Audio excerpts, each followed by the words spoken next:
Yes, for those of you who don't know, we are still setting up. Uh, I'm not introductory. I'm not doing my introductory yet. So if you on live on Facebook on my page, DUPONTNIVEK. Hold on. I don't know how to spell my name still.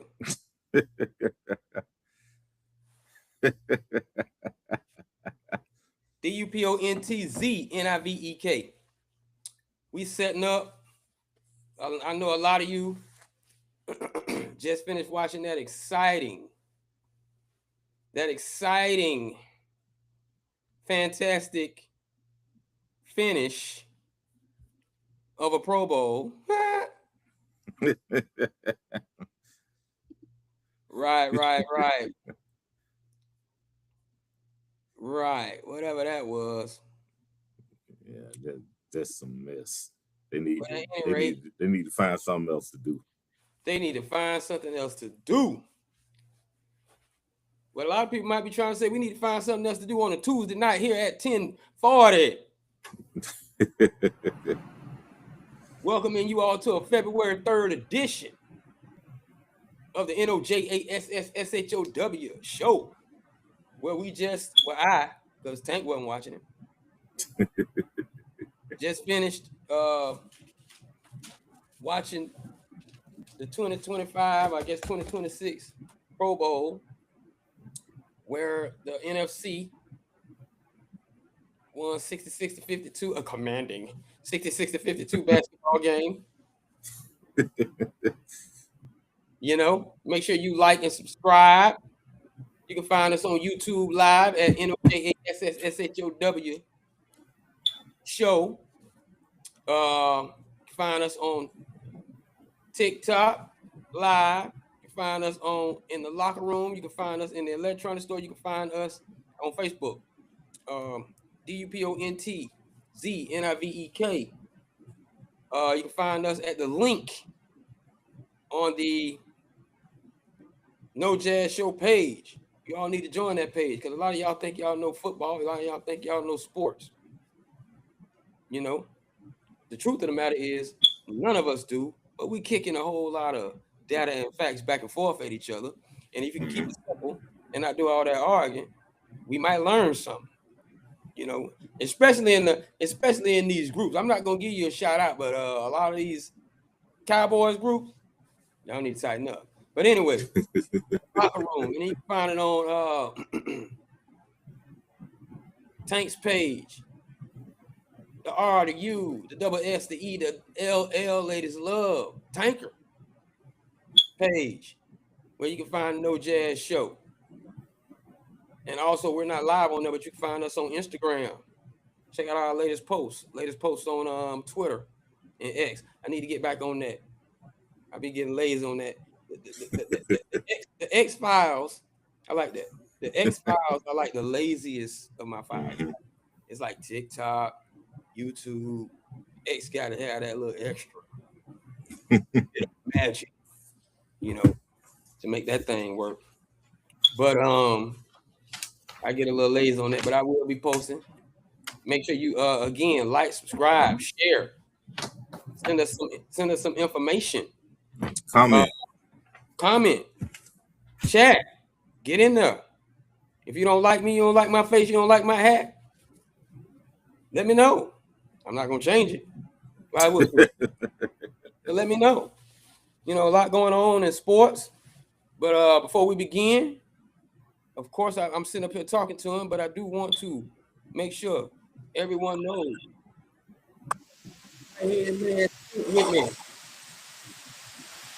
He's tapping into his side. What's going on, peoples? What's going on? What's going on? This is a super week. See what I did there? The super week. We're gonna be giving out our predictions of the show. Shout out to me, man. I'm about to have a Snoop moment. You want to know what happened to me, Tank? What happened? You'll never believe this one. Look at this ugly mug. Guess what? Guess what? I got a no jazz groupie. You believe that? You need to check your Okay. DMs. You need to check your DMs. Okay. I I'm got have to look and see what's going on. what's going on in your DM. I think it was the new. I think it was the new graphics we posted. But I got a no jazz groupie. I hope she ain't watching because I'm calling out. I got a no jazz groupie all in my DM. I be seeing you on live. Shout out to my boy Sid Mitchell because every time I be doing my little girl voice, he be giggling at me. I be like, he laughing. You know what I'm saying? I got to be all animated with it. But at any rate, I know you all have seen the latest videos posted. Make sure you go back and watch those videos. And before we get to it, make sure we give a shout out to the people that pay the bills. LYTESNACK, Light Snack, for all your food delivery needs. Make sure you order from Light Snack. And when you order from Light Snack, make sure you order those Magic City wings. Make sure you order those Magic City wings or anybody wings for the most part. Coming up this weekend for the Super Bowl. I know they want to get their shameless plug in there for that. For the Super Bowl coming up. And make sure you always don't forget to lick the sauce. And of course, QUIKVISITS quickvisits.com for all your ladies wear lingerie needs. Y'all boy got 11 days to go. And I was just in the grocery store. I was in the grocery store and I saw them little white teddy bears. It's a little grocery store up the street. Yeah. I saw the little white last minute teddy bear. Let me tell you something about the little white last minute teddy bears, y'all. It was 5 of them in there. What's the date? Tuesday. It was 5 of them in there Saturday. I only saw 2. Boys on their job. Y'all try to go in there on the 14th. Y'all try to go in there on the 14th. I don't know if they're gonna restock. Yeah, you're gonna be buying the little baskets on the side of the road. Buying the basket on the side of the road. $25. You gotta be buying. I might have to get something from a little groupie. You know what I'm saying? I might have to do that. And then don't forget, for all y'all ladies, for all your hair care needs, make sure you visit and go to Bliss Brazilian. They got them deals going on all them bundles. And just like Tank say, this might be the only sports podcast that has a variety of products that we sell. So, from hair to wings. Technically, it all go together. Yeah. It technically hair, it all, wings, snacks. You know what I mean? All of that good stuff. And this is the first time that we have had an opportunity to wish everyone a happy. Is it happy? I don't even know. But I guess it's happy. But I'm just gonna say happy Black History Month. To everyone. We're gonna get into Black History a bit when we talk about these coach hirings and how we feel about that. And also, me being the entertainment guy I am, I'm not gonna hit refresh today, but we might have an opportunity to hit refresh on something. Who knows? Hit refresh button just be coming out of nowhere. If you don't know what the hit refresh button is, you haven't been following us, that's when we switch the subject up a little bit, go on to another universal topic. Because Tank is just like a universal guy. You know what I'm saying? He's like a Swiss Army knife up there in his head. He could just talk about anything. But at any rate, I just want to give all the Grammy winners a shout out for all their wins Sunday night. That was good. Personally, I just want to say this personally. I feel like Let God Sort Them Out was just a better rap album than GNX. I'm just me. I feel like Pharrell was in his bag. Not saying Kendrick wasn't good. Don't attack me, chat. Don't attack me. But not saying Kendrick album GNX wasn't good.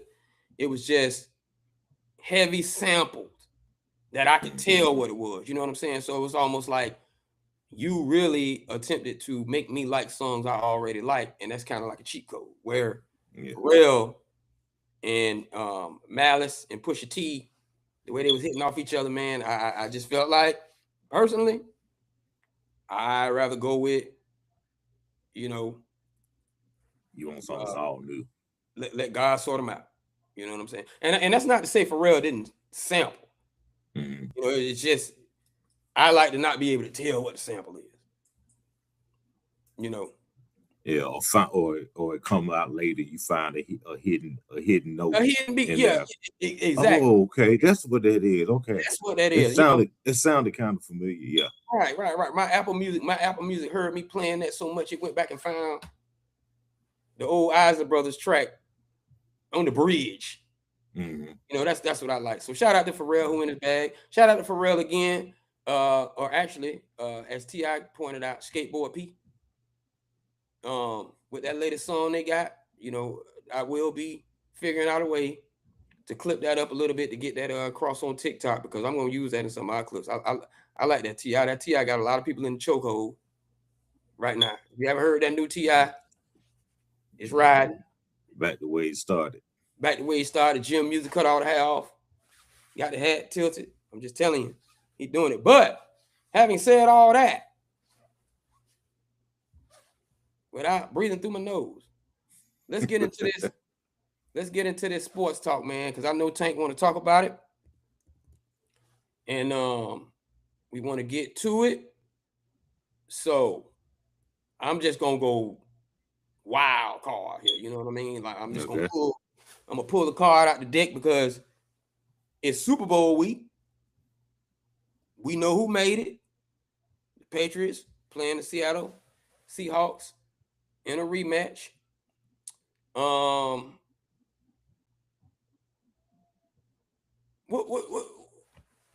What do you think about the matchup? I think it's one of those. You want my prediction or just what I think the matchup? I think the matchup is. I think it's a matchup of a team that has everything and is capable of doing everything well on a high level, and you have another one that's in Seattle, and you have another scrappy, well coached, hard-headed team, hard-headed in the fact that, hey, you should not be this good, this fast, you should not be winning, but you're doing it anyway, because there's nothing outstanding about the Patriots as individually. I mean, Drake May is, in consideration for MVP. We'll find that out this weekend. But other than that, there's nothing outstanding with them. What's his name? The DB. I can't remember his name now, but he got no picks this year. But he does a good job at corner. Christian Gonzalez. Oh, but, yeah, Christian Gonzalez gets left out of a lot of DB conversations. Yeah, especially in the AFC. Yeah, he's got to get what's going to help that for him is he needs to get more. He needs to get some picks, because if you don't, he's the AJ Terrell of the Terrell of the AFC. Yeah, he's good corner, good coverage and everything, but doesn't have picks, and that's what everybody looks at. The first thing people look at when you look at a corner is how many picks he had. Well, he didn't have but one pick this year. Oh man, he must not be that good. Some guys, yeah, it's just different. That's not always the case. But I think it's a good matchup. I think it's a good matchup in the fact that it's two different styles, and styles make fights. I do believe that but I still believe that it's going to have to take a comedy of errors in order for the Patriots to win. I just think Seattle is that much better in every category than the Patriots, even coaching wise. I don't think that there is anything that the Patriots do better as a unit than Seattle. That includes running the ball, that's stopping the run, pass coverage, everything. But I think it's going to be I think the Patriots are going to be scrappy. I don't think that Seattle is going to blow them out. And what you really need in order for Seattle not to lose, you need Darnold to continue doing what he's been doing in the playoffs and not throwing picks and anything. But I just think that it's going to be I think that it should be about a 7 to 8 point win for Seattle. That's what's up. Yeah, that's what's up. But we go more into it later in the show. But I think it's a good matchup. I got some bias. Everyone knows I'm a Steelers fan, so I do want to see New England lose and preferably get dragged, but because I don't want to see them be the first team to get 7 rings. I don't want to see New England be the first team to get 7 rings, but you got to give it to them. There's been talk about New England playing a weak schedule. They had one of the weakest schedules in the league, and they're playing everybody they played this year got paid. Nobody played them for free. Nobody was a non-NFL team. And regardless of the strength of schedule, once you get to the playoffs, you're playing the best teams in the conference. And you have to win. And that's what they did. And they hung in there and they made something happen in Denver, which, granted, Denver lost their quarterback, but still, looking at looking at how they execute, looking at Drake May, we can hold you. The defense is able to keep things close enough so that Drake can get his feet under him, and then some things can happen because he is a mobile quarterback. So it's not as if he's stuck in the pocket. He can move.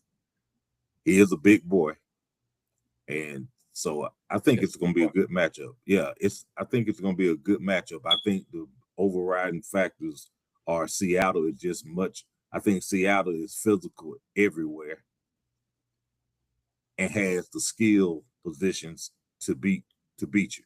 I don't think New England has this. New England's tough and gritty, but they don't have. I don't think they have an answer for JSN. I don't think Gonzalez want to see that. That's not what you want. That's not what you want on the biggest stage your first time out. This would definitely if he does have a chip on his shoulder, yeah, he definitely can get some credibility with that one, especially if he can make Smith and Jigma move around or make the offensive coordinator make him move around. Yeah, they do move him around also, and then you still got Kupp, who's shown that he can still cause problems at tight end as well. And I like the tight end. Yeah, and they have enough weaponage so that even with the running game, with shooting they out, they have Walker who can run the rock and who can pound it in there. He can give you 20 carries for $150, or he can give you 20 carries for a hard fought 60 yards. But he's gonna make you pay. He's a tough, fast, quick runner. He's also elusive when he needs to be. So they've got a balanced attack. I think their attack is much more balanced in every aspect offensively than New England's offense. He's a tough, fast, quick runner. Absolutely. He's also elusive. Absolutely. I'm doubling up. Now, from my matchup perspective is kind of like yours, and I'm definitely I'm going to have to be biased with my pick. Mm-hmm. I'm going to have to be biased with my pick, because you just like me, I don't want to see that 8 go, that 7 go up on the board. Yeah. I don't want to see that 7 go on the board because that pushes New England out even further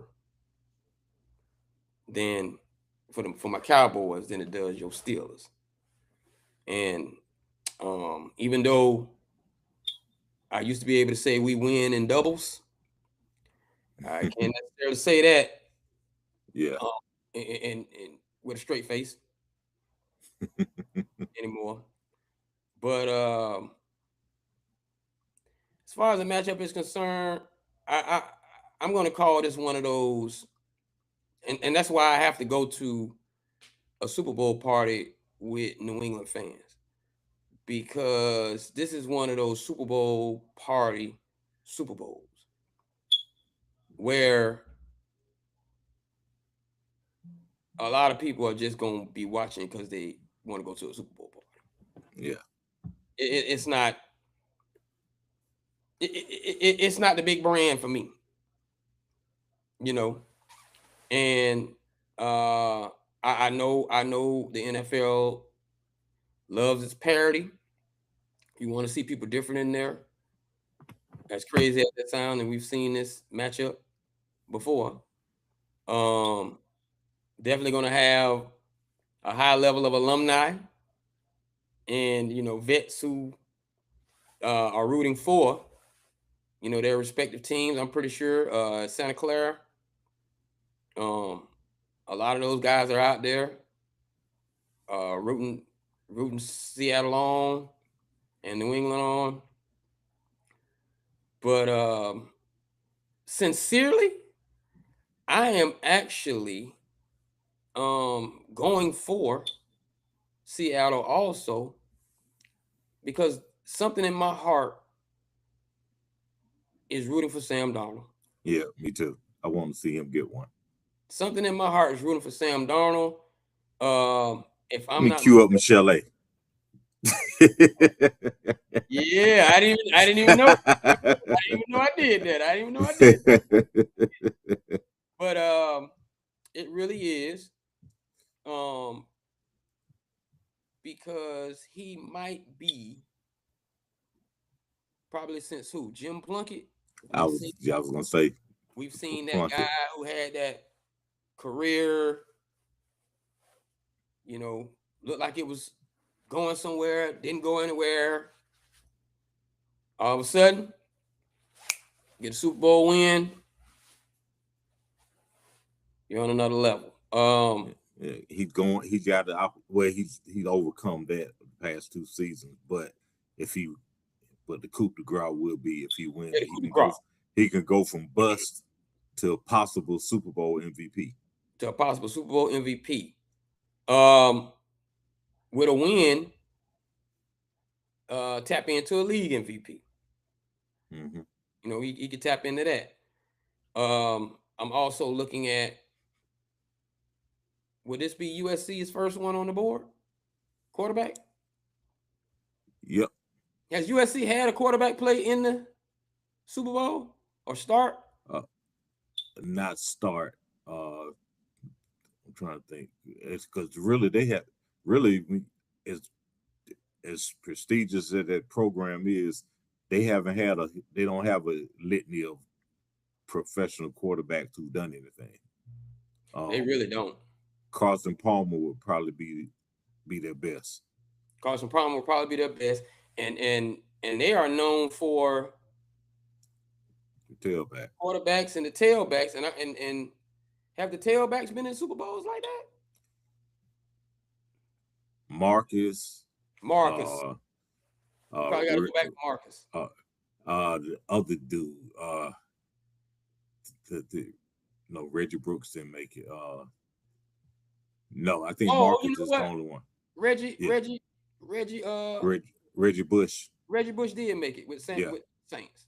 Reggie Bush did make it. So but in line with the numbers, this will be good for them. So I'm rooting for them in that regard. So now I guess, what's your prediction?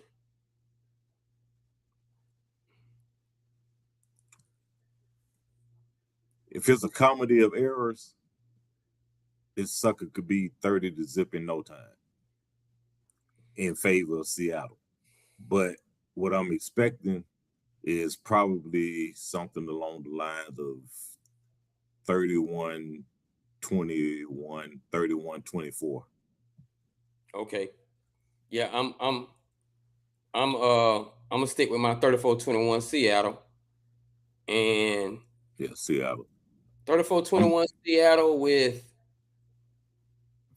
4. That's my over under 4 camera pans of Cardi B. 4 minimum 4. Nah, I say it's gonna be 8. I think it's gonna be 2 per quarter. You think 2 I per think quarter? I think 2 per quarter, and If that depends. And if if Diggs is getting the if they get ball, the ball, yeah, Diggs each get the time ball. each time they score, if Diggs is getting the ball, you're gonna see a lot more of it. And it depends on if she brings anybody with her. If she Right. brings a name with her, yeah. So yeah, I think it's gonna be 8. But I'm I calling also think that for with Bad Bunny doing the mm, halftime show, and I know she's gonna at least get 1 or 2 there. yeah, Like, I'm really saying Diggs might not get off. yeah, I don't think he is. I think this might be the one game we see some nerves out of May, because I Mm, think we'll see some nerves out of May, and I think Seattle is gonna come with some different packages on defense. It's gonna have him a little confused. Like, wait a minute, they haven't shown this look before. haven't Why is shown he? it. Yeah, shown in like Why is 2 he weeks. coming? Yeah, why is he coming? Why is he staying?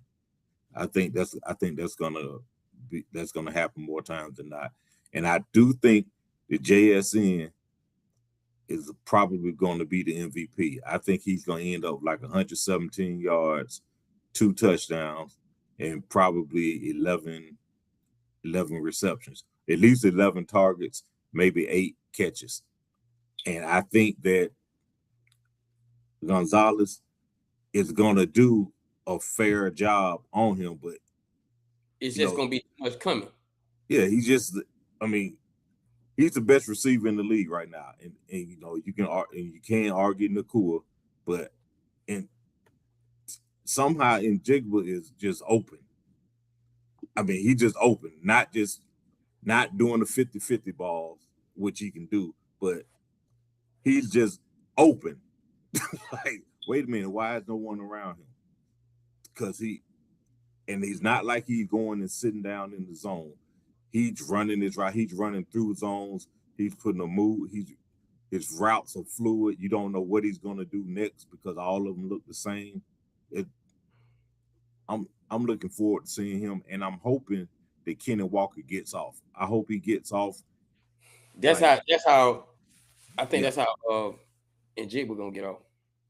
yeah. And Mhm. I wouldn't have a problem with seeing Kenny Walker be the unlikely Super Bowl MVP.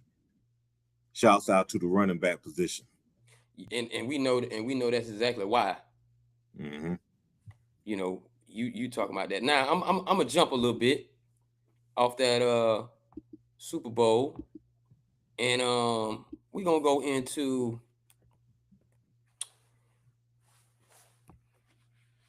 the biggest omission from the Hall of Fame, and who out of the finalists you believe is gonna get in. And I say that because we have Eli Manning who didn't get in. What do you think about that? I know why he didn't get in, and I don't Was think that first he ballot, I deserved. should say. Yeah, no, this is his second year because he was first ballot last year. Last year He would was have been first his ballot first. last year. Last year would have been his first ballot, but he didn't get in. If I'm not Ooh, mistaken, yeah, he didn't get in last year, and this year they were thinking, there was talk that okay, he'll probably get in, but he didn't get in this year. And before we get into that, I'll go into that, but when is the last time you heard so much about who's not getting in prior to the announcement of who's getting in. I mean, you usually you don't hear it. Bill brought up a Bill Belichick situation and brought up that whole. Now it's like, okay, so Bill Belichick's not getting in. Eli's not getting in. Kraft isn't getting in. Kraft, we were getting him. Yeah, but with Eli not getting in, I understand. And I'm gonna sound hypocritical because I'm sorry, rings matter. I'm sorry, I don't care what anybody says, rings matter because that's why you play. That's the whole point of playing the game, winning rings. And if you draft the quarterback in the first round, you definitely want to get a ring out of him. And the Giants got 2 out of Eli. That being said, Eli had 2 good runs in the playoffs, and the rest of the time, Eli played himself from being a just above 500 quarterback to being a 500 quarterback. Now, Eli also, Eli never was an all-pro. He never led the league in anything. I don't think that he's a Hall of Famer. Yeah. I don't think that he's a Hall of Fame quarterback. Even he's got 2 rings, but he's not. Nobody ever said that Eli is the best quarterback in the league, or Eli is the second best, or Eli is a top 3, top 5 quarterback in the league. Eli played well when they needed him to in the postseason, those 2 runs. But most of the time, the Giants weren't making the playoffs. The Giants didn't run that division. The defense was helping them out, and poor him, he left too early. He retired a year too early. But before that, Tiki was the most valuable player on their offense for all those years, for most of those years that Eli was there. Before the Super Bowls. I don't think that Eli is really a big omission. I think people say, okay, name. Yeah, the name and the 2 rings is why he should be in. But when you look at overall numbers, Eli had and you can't do it. But you take away those 2 playoff runs, Super Bowl runs, Eli had a long, good career. Not great, nothing great about it, but good. And you could win with Eli, but you could also win in spite of Eli. I don't think he was the difference maker in and week out. Who was the quarterback when Tiki led the team in Tampa and they lost to was that Kerry Collins? Yeah, it was Kerry Collins. See, what I think is somebody arguing for Eli wrong. Yeah, because I think he's gonna get in eventually, but for me, I wouldn't put him in. And that's not to say he wasn't a good quarterback. He's just what we've talked about before. For me, when I think of Hall of Famers, I say, okay, are you one of the best to ever play this game? Are you legitimately one of the best to ever play this game? And somebody if we're in the backyard and it's your turn to pick, would you pick this person and be like, yeah, we good? I don't think anybody would do that with Eli. Eli might get in 2028 when Tom eligible. So he can be on the podium and do his speech right behind him. Yeah, I wouldn't put him in, but I think that he's going to eventually get in. But I don't look at him as being an omission. I'm gonna say this. And I'm saying this, the attorney in me is coming out. No, I'm not an attorney. I just argue points. The lowest ranked defense, and back this defense win championships. The lowest ranked defense to win a Super Bowl was a 25th ranked defense. That 25th ranked defense was those New York Giants. Went 9-7, ended up winning the East. There's been an argument for Dak Prescott, who is you can't win you know, and I do like a teeter totter. You know what I'm saying? Like when one person low, another person high. You know, if the girl got booty, she probably don't have no top. If she got some top, she probably ain't got no. You know what I'm saying?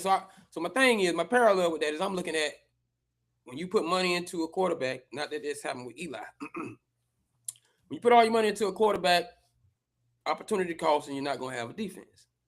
Mm-hmm. And Cam Newton was stricken for saying that Dak wasn't doing enough, and it's not about Dak. Dak wasn't doing enough to in big moments to win those games. And I'm saying all that because Eli went 9-7. He pretty much carried his team the whole year. And the two running backs, I don't want to take away from them. The defensive line was getting pressure, and then they started getting healthy as the playoffs went on. But the 25th ranked defense, who was giving up, I think they were giving up like 26 points. 26 points. And the offense was on the scoring average 24 points. And Eli won a Super Bowl with a 9-7 squad, had to get in by winning the East. And I'm saying, like, that could have got in 10-7 to the playoffs. I'm not saying what they would have done, but the lowest ranked defense, five is literally 7 teams away from 32. 26 points and 30 is 4 points. Mm-hmm. You know, like I said, you know, I know it's not perfect math, but you would think that if the 8th ranked offense could win a championship with a 25th ranked defense, a top 3 offense will have the same offset. Yeah, with 30th ranked defense. We just, it's not perfect math, but my point is, when arguing Eli's point, something turned on in that young man. Super Bowl time for those 2 runs, and you also have to acknowledge in one of those Super Bowls, a divine catch by David Tyree, who never did anything else the next couple of years and was out of the league. That somehow he made that catch, and that's what got that turnaround. Yeah, but in the other one, in a divine scramble to put him in a position for that divine catch. Yeah, you know, and it's like, I get it, and I believe the argument is because he wins. Because he beat Tom Brady, but I think Eli most definitely probably needed to have, with his 2 Super Bowl wins, he needed, you know how Terrell rushed for 2,000 yards? Yeah. He needed to lead the league in passing and break like a touchdown record. Yeah, you need to have something. You need to have a record. Right. To go along with the 2. And that might have solidified it for him. Now, Robert Kraft, I'm just gonna say it and say he might be falling under the same scrutiny because what Bill Belichick and Tom did was under his watch. Yeah, and you know, especially with other, and getting happy endings in a bathhouse in I like it. Exactly. I like to judge you for what you did between the lines and not what you do on your own time, but a lot of people see that. And what's going on in the political climate right now, that that will have something to do with it. Because there's stigmas, there's stigmas attached to going to a bathhouse as far as the people working there. Mm-hmm. And if you're going, that means you are indulging and you're helping that practice, the ST practice. Now, I'm not saying that was the case there, but that's what goes through people's minds.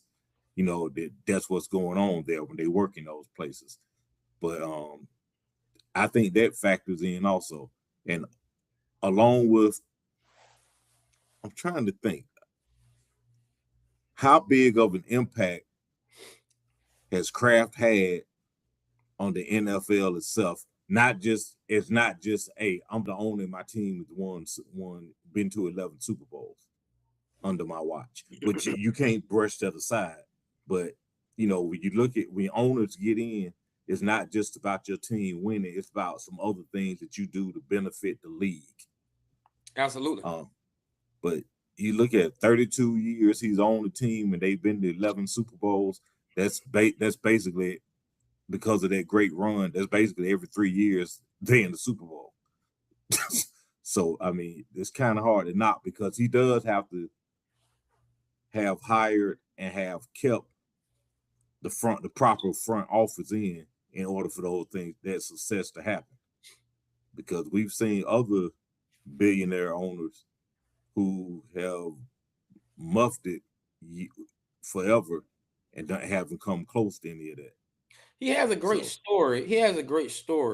Yeah. In regards to purchasing the parking lots and accumulating the money to eventually purchase the Patriots when he did. Yet his fingerprint on the NFL,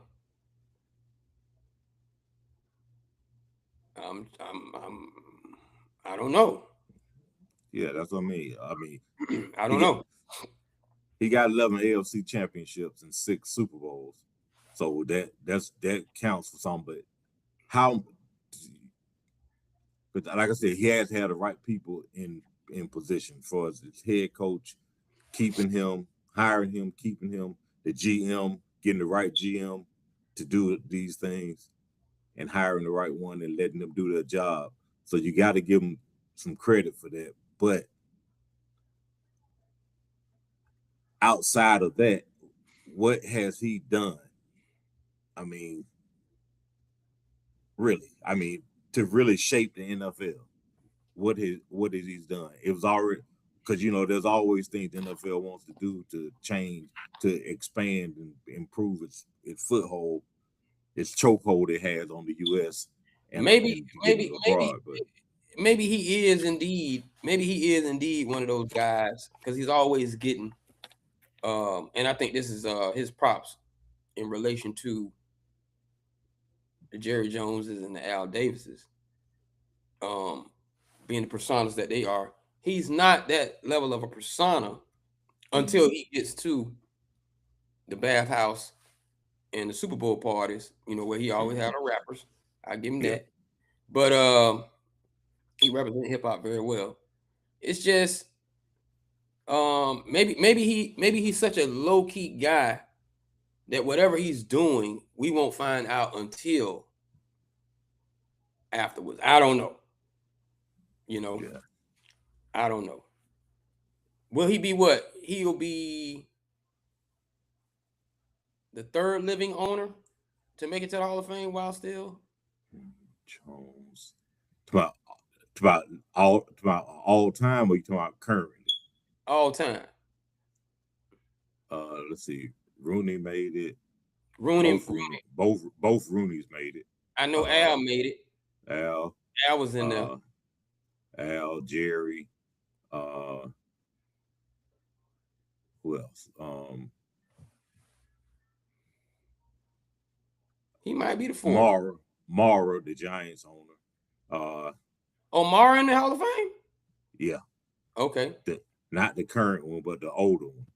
The older one was still alive when he made it? The one who, yeah. Okay. Wilmington Mara, that's his name. Yeah. And I think there's been a couple. There's been a couple or more.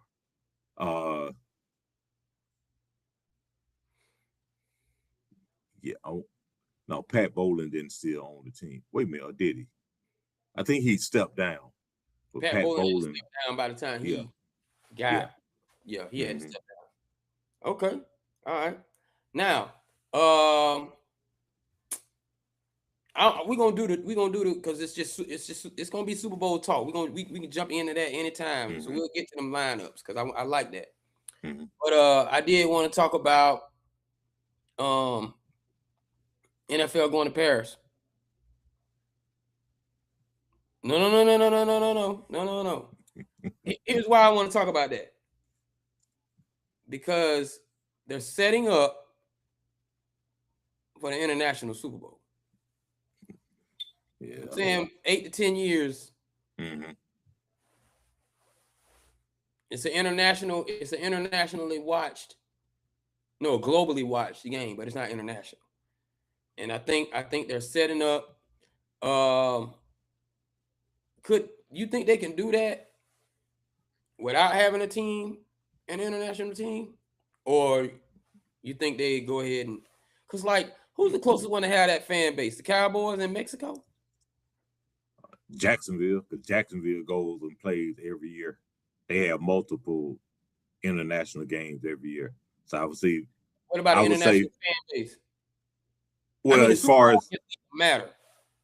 well, I'm talking about as far as going over there so often. What's Right. his name? The owner. He like so. That's why I would say them. But as far as a team, a good team that has one, the Steelers do, especially in Ireland. But every time they go wherever, they talk about all these Steeler fans there, the Steeler Nation. Okay. I think the Cowboys do it. People who are in Mexico. people who are lost in nostalgia and don't. The Raiders still have it, Right. because they don't know any better. There's some kid who got a shirt back in 2002 who thinks the Raiders beat the thinks they beat the Bucks in the Super Bowl. Because right. They send all those things. Right. Yeah, you got to start sending them things to people who don't have internet, because they lied to me. I thought the Bills were the greatest team ever. They won 4 straight Super Bowls. No, they won. Yeah. They won 4 straight AFC championships, and that's probably when the TV cut off. Yeah. That week. Yeah. So but I can't foresee them trying to have an international Super Bowl, because they are growing. Personally, I don't like the international games. If they're gonna do it, let them do it during the preseason when it doesn't count. I don't, and I know, like the Saints are going over to Paris. They're gonna be the home team in Paris. The visiting team haven't been decided yet. And there's 2 other new countries that they're going to this year. There's gonna be 9 games over in all this season. Next season. I just don't like it. What? They so greedy. 9. Yeah. It's like, and I know they're trying to grow it. They want football. Yeah. They want football to be spelled with 2 O's. Yeah. And I get it from capitalism and all that, but I'm sorry. If they want to see the game, buy a damn satellite. Get the package on YouTube or something. But let us keep our game. I'm sorry. They can watch it, but we don't need to be going over there. And I know they're going to eventually try to get a team. They're going to try to get to expand to probably 2 or 4 teams based overseas. I know they're going to do it. They're going to aim for it. And I don't like that idea at all. I don't like the fact that you got to be traveling cross globally to go and play a game, because you're really going to need. You can't just fly overnight to get there. You're gonna need to be there for a week to get used to the time difference and everything else. I don't lose it, man. Yeah, I don't like that. That's a hard schedule. Yeah. Wait a minute, they 7 hours early ahead of us. You probably have to have like if you had a team. Mm. Oh man. Yeah. Like your team. How you gonna play Monday nights and ooh. Yeah, and your team is there all the way over there in Switzerland. Everybody's not flying over to Switzerland every week. You got to fly from Switzerland to damn California to play a game, and the next game is you got a home game again. You're going to be losing some games because jet lag alone is going to mess you up. Thank God for NIL, because now these kids can probably have already purchased their passports prior to getting in the league. Because a lot of players, when them international games come around, they don't have passports yet. Yeah, they got to get it expedited. They got to get it. I've seen that so many times. Yeah, expedited passport for those guys. That is crazy. But before we go any further, let me make sure you know to follow and subscribe and watch us on YouTube right now. NOJASSSSHOW as we move into this first hour of the No Jazz Show. You can find us on the Locker Room. You can find us on our No Jazz Show page. The link is on my page, DUPONTZNIVEK. Shout out to me. Live on Twitch, live on TikTok.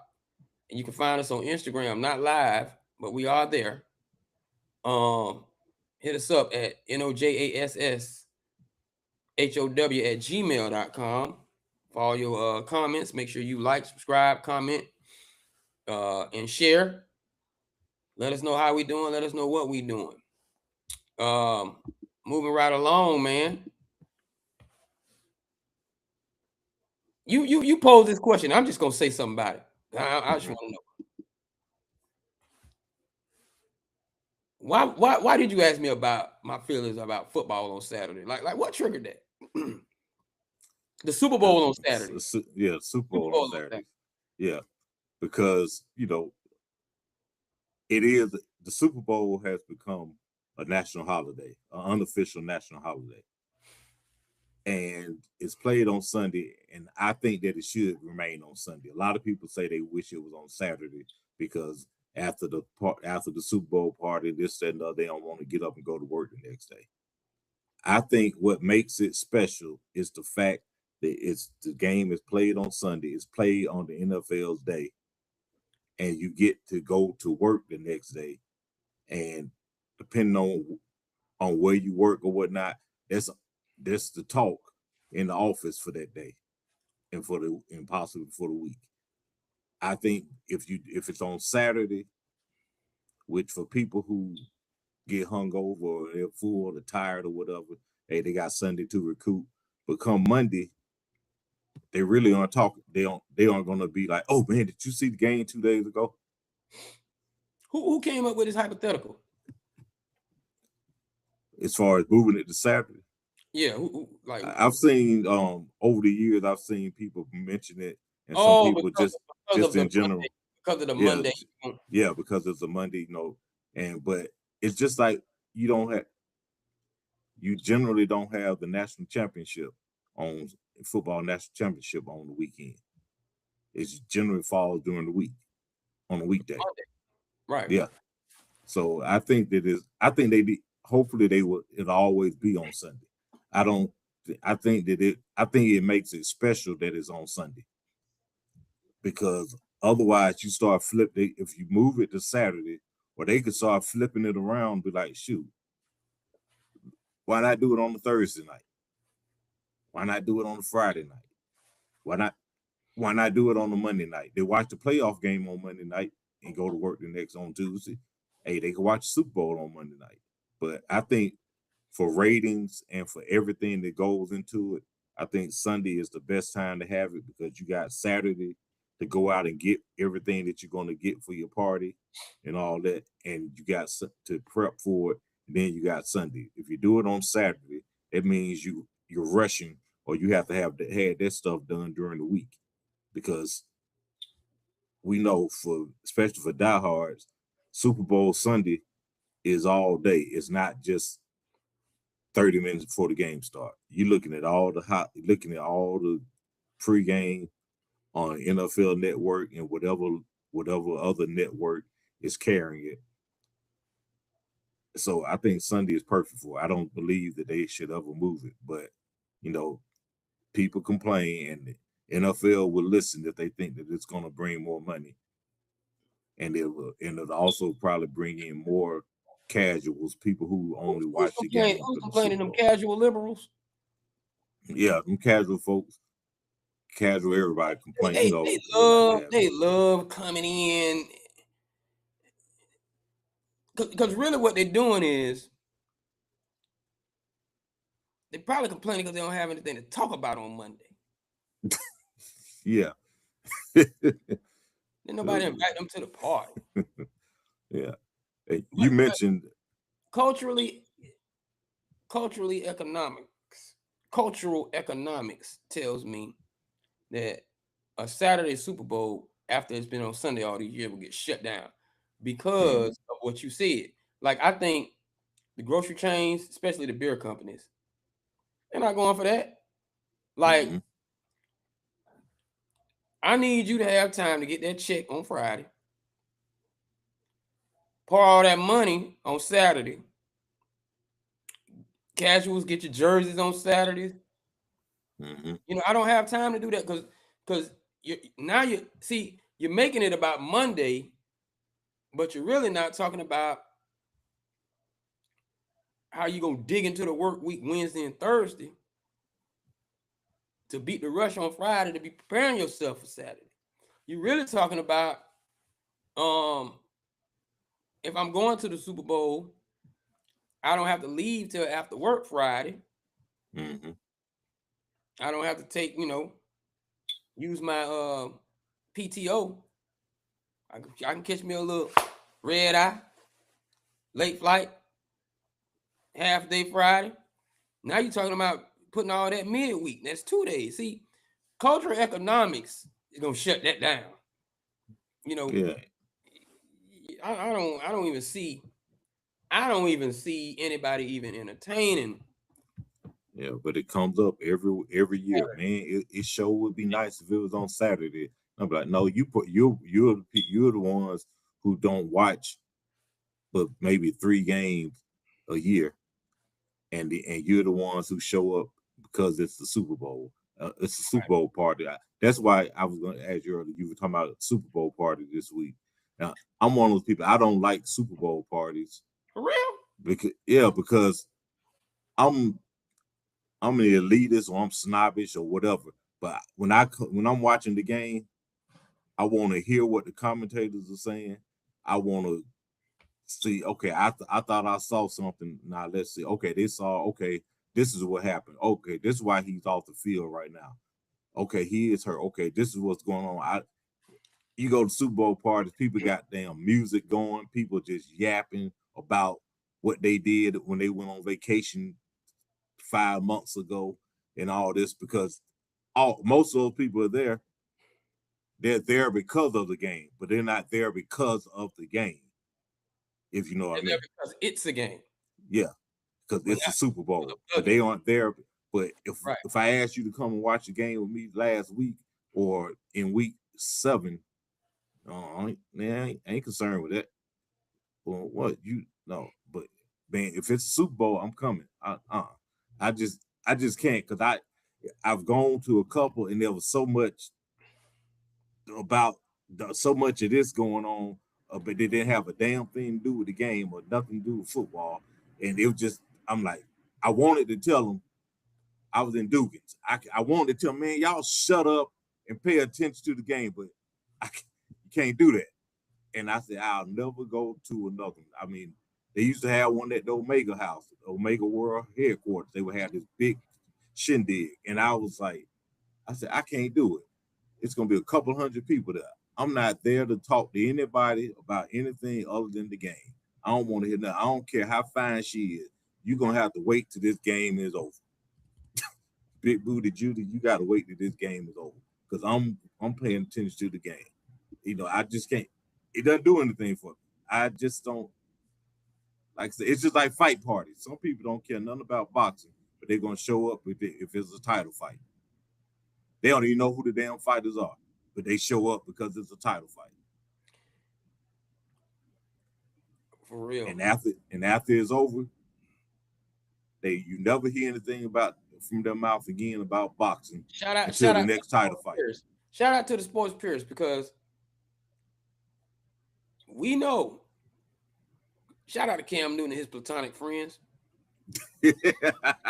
Because he knows that he's not getting calls from anybody until there's a Super Bowl party. Mm-hmm. We ain't go through that all the time. You You had all 17 weeks, 18 weeks to go out here to me, to Hooters or whatever sports bar and watch the game. You never wanted to, but you called me Saturday night, Sunday morning talking about, it's a Super Bowl party. What y'all doing for the Super Bowl? And dude, take that date. Yeah. He take that date. Now you introducing whomever to all these people you don't know.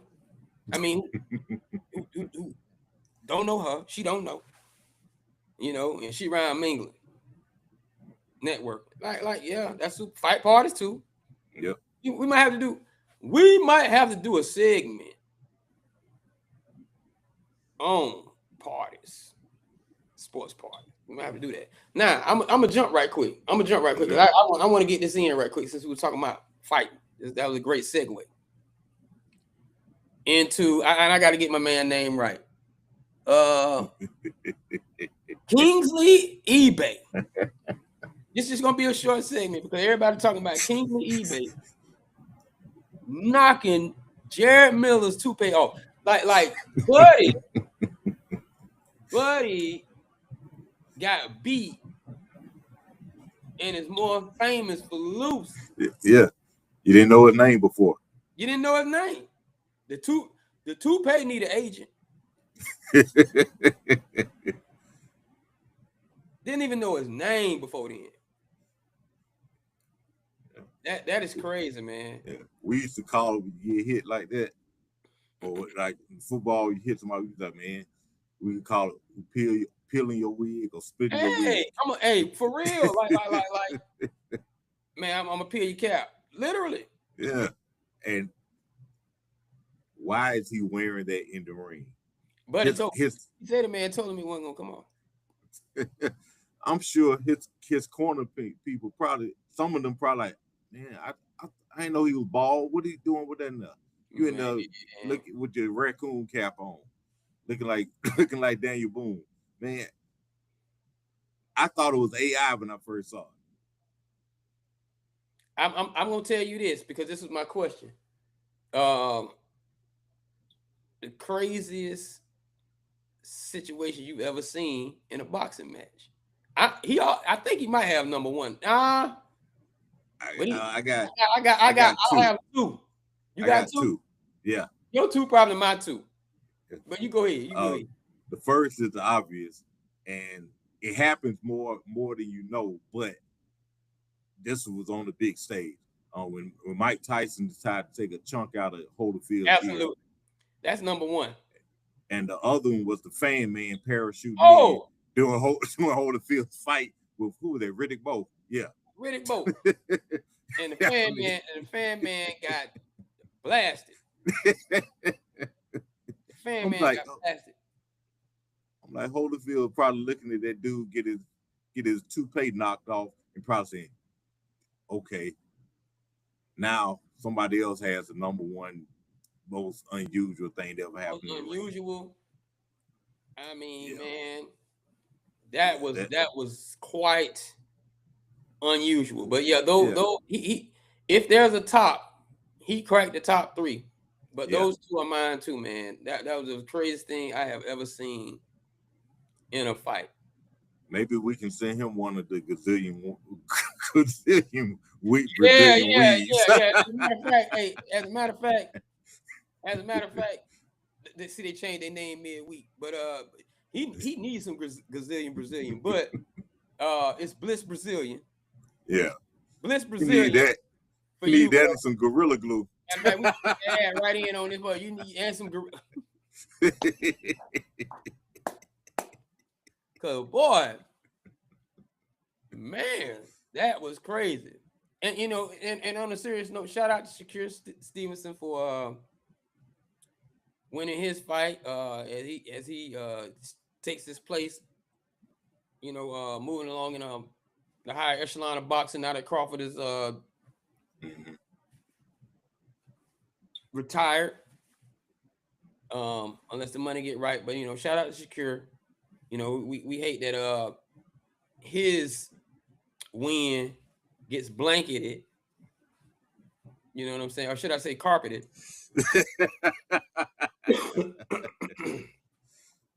Yeah. by Mr. Jared Miller. But he got Miller has his time. Miller now has his immortal moment. He's gonna live in boxing infamy forever. He really does. Like you might need to put that in. Is there a boxing Hall of Fame? There is, but is there a physical one?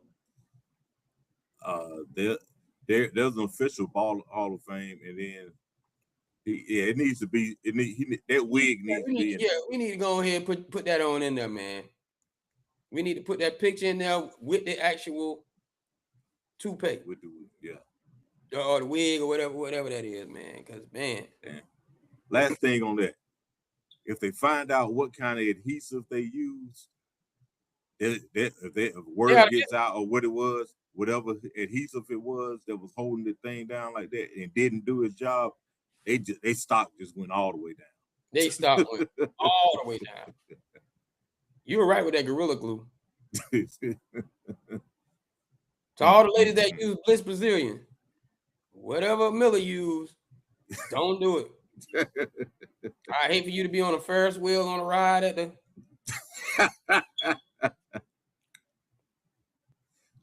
Be on that slingshot in your. Oh man! Oh man! And that was the crazy part about that last one. That it didn't just fall off like the hood came up. You know what I'm saying? Yeah. Somebody opened the sunroof. Yeah, somebody opened the sunroof. Hey, that is crazy, man. That is some crazy, man. That is crazy. Shout out to us. You know, just a little, fun moment that we didn't want to say to the end. Now I want to go back to sports. On a more serious note. I don't want to miss out on nothing. We're gonna go back to this omission. Okay. Here are the finalists. I'm gonna go ahead and name them: Drew Brees, Larry Fitzgerald, Frank Gore, Jason Witten, Luke Kuechly, Terrell Suggs, Adam Vinatieri. Now that's one I want to play with a little bit. And Marshall. Oh, he must be an old time guy. Marshall Yanda. Marshall Yanda. No, he's the Raiders. He's the Ravens offensive lineman. Okay. My bad. Who do you think will be announced Saturday? So I got Breeze. I got Fitz. I think Marshall Yanda gets in. And I also think it's crazy, but I don't think that he is one. But I think that Frank Gore gets in. And what's his name? I know from the senior committee, I think that it's gonna be, that's who I got. But then the senior committee, there's LC Greenwood, Roger Craig, and and Ken Anderson. Any of those three that don't get in, any of those the two that don't get in out of the three, out of the senior committee, it'll be an omission. I think they're all gonna get in eventually, but that Roger Craig and LC Greenwood, like that's yeah. Those are names that already in there. I think Greenwood is gonna finally get in. I think this is his last chance. But only thing I don't like about it, if he does get in, gets in good, but at the same time, I just don't like posthumous inductions. Yeah. LC, you in. LC, you in the Hall of Fame.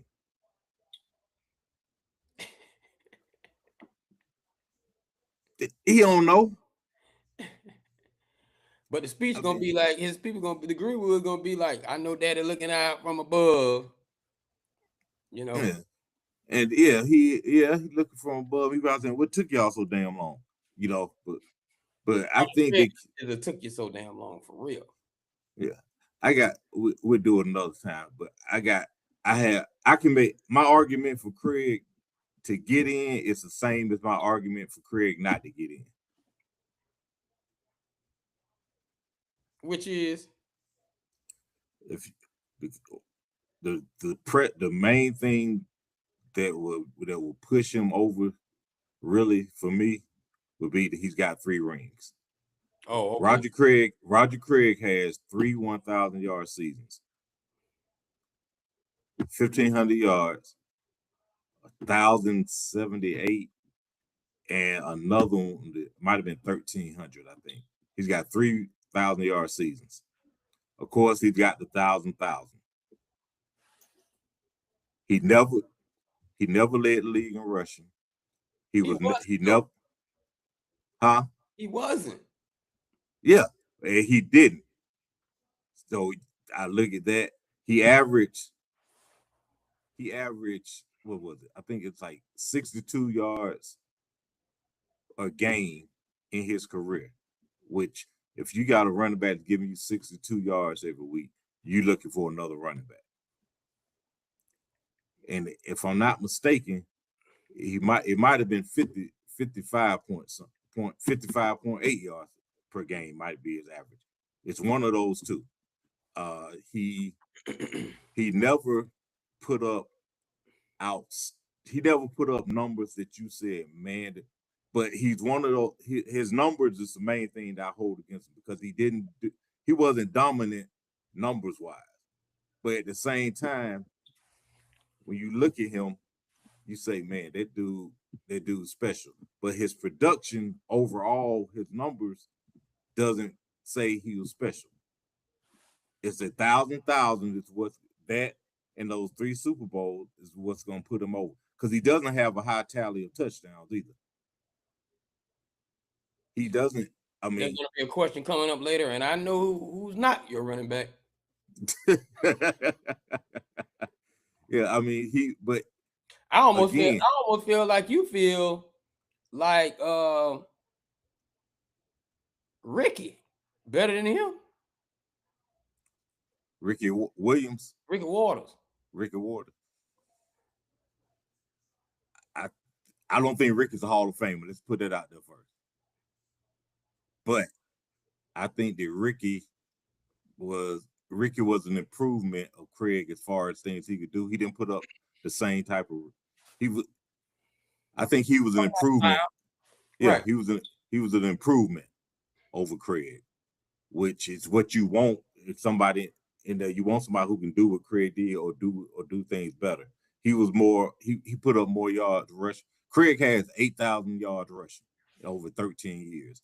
He's got 5,000 receiving. So I mean, it's not like he was putting up huge numbers. He's not even the first or second best back in his era. That's Dickerson and Peyton. And somebody else never. He's not that. He's not number 1 or 2. He's not everything about. When you said that.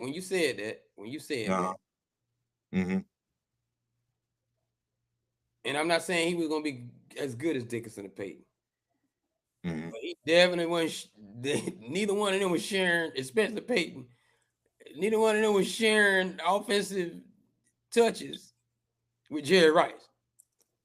Yeah, but he was there for some years before Jerry got there. Again, like I said, all those. Solomon, yeah, he was there with Freddie Solomon, and he did. And I will give him this. He was the fullback. Shout out to Tampa, Freddie Solomon, University of Tampa. Yeah, and he was the fullback for the first couple of years. Then they moved him to tailback after they got rid of Wendell Tyler. But still, when you look, his overall numbers are not where you would say he's one of the best to ever play. Because, and I don't look at, when I look at guys in the Hall of Fame, who's putting in the Hall of Fame, I don't compare their numbers to guys that came after them. I compare their numbers to who played in their era and those numbers, where their numbers ranked at the time of their retirement, because practically every receiver who's come along and played 10 years in the 90s has better yardage than most guys that played prior to that, because the passing game, it really started lighting up. So you can't. I'm not going to compare his numbers to Adrian Peterson's numbers, because Adrian came a whole lot different a long time after. A whole lot different. And so I look at I would stack him up against the players that retired when he did and who came before him. But when I look at his overall numbers, when you break them down, they're not impressive. Yet he was impressive when he was on the field. The things that we do hold that to a higher standard. Yeah. Because if he wasn't impressive during the playoffs and the Super Bowl, yeah, we're gonna hold that. And his playoff numbers, average yards per carry, average yards per game, they went down a little. Oh, okay. And you got for me, in the playoffs is when your numbers need to elevate. But like I said, all that being said, if he gets in, I don't have a problem with it, because I could use that same argument. For me, the same thing that he did can be used for him or against him. Yes, right. So I mean, but I think that Greenwood or Craig is going to get in. I don't think. So Greenwood and Craig are like the big smooth of the NFL. My man, they got like 8 NBA. Yeah. They kind of was like integral parts, but not really. Yeah, not key. When you think about the steel curtain, the defensive line, you think Mean Joe Green. Then you say LC Greenwood, because LC, and this wasn't an official stat back then. So, but LC, and we put a whole lot of prestige on sack numbers. LC didn't have a lot of sacks. He had one double digit. No, that's Dwight White. Dwight White had a double digit sack season before they went to the Super Bowl. I don't think LC ever had a double digit sack thing, but he did. So I think that LC might not get in because there'll be some still a backlash, because man, we got half the team in already from the 70s. So I think Craig will be in. If he doesn't make it, it's gonna be Kenny Anderson. And just to put it in perspective, because I have to, Harvey Martin nor Ed Too Tall Jones are in the Hall of Fame. Mm-hmm. Like yeah. And the White Hill. There are teams where you work for that team and you benefited, and we're gonna hold you high regard franchise. We call that the Hall of Very Good. We call that Ring of Honor. LC Greenwood might fall in that category. Roger Craig might fall in that category. Frank Gore, I'm going to hope you get in, because you already know why. Yeah. I'm biased.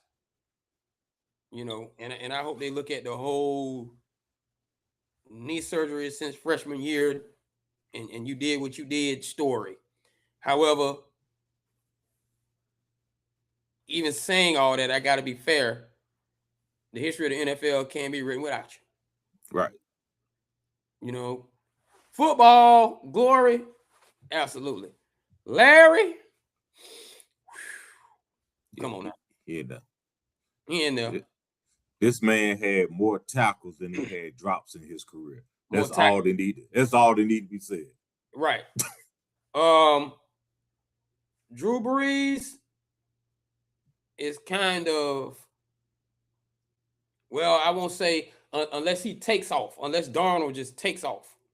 Mm-hmm. But he's having a Drew Brees moment. Sam Darnold is having a Drew Brees moment because, Phillip Rivers got Brees out of San Diego, and then he went to Saints and just went crazy. I do believe Drew Brees gets in because his numbers and where he was stacking up against everybody. Yeah. It's crazy now. It's crazy now though. Unless you're a diehard Saints fan, nobody brings up Drew Brees' name as being the best to ever play.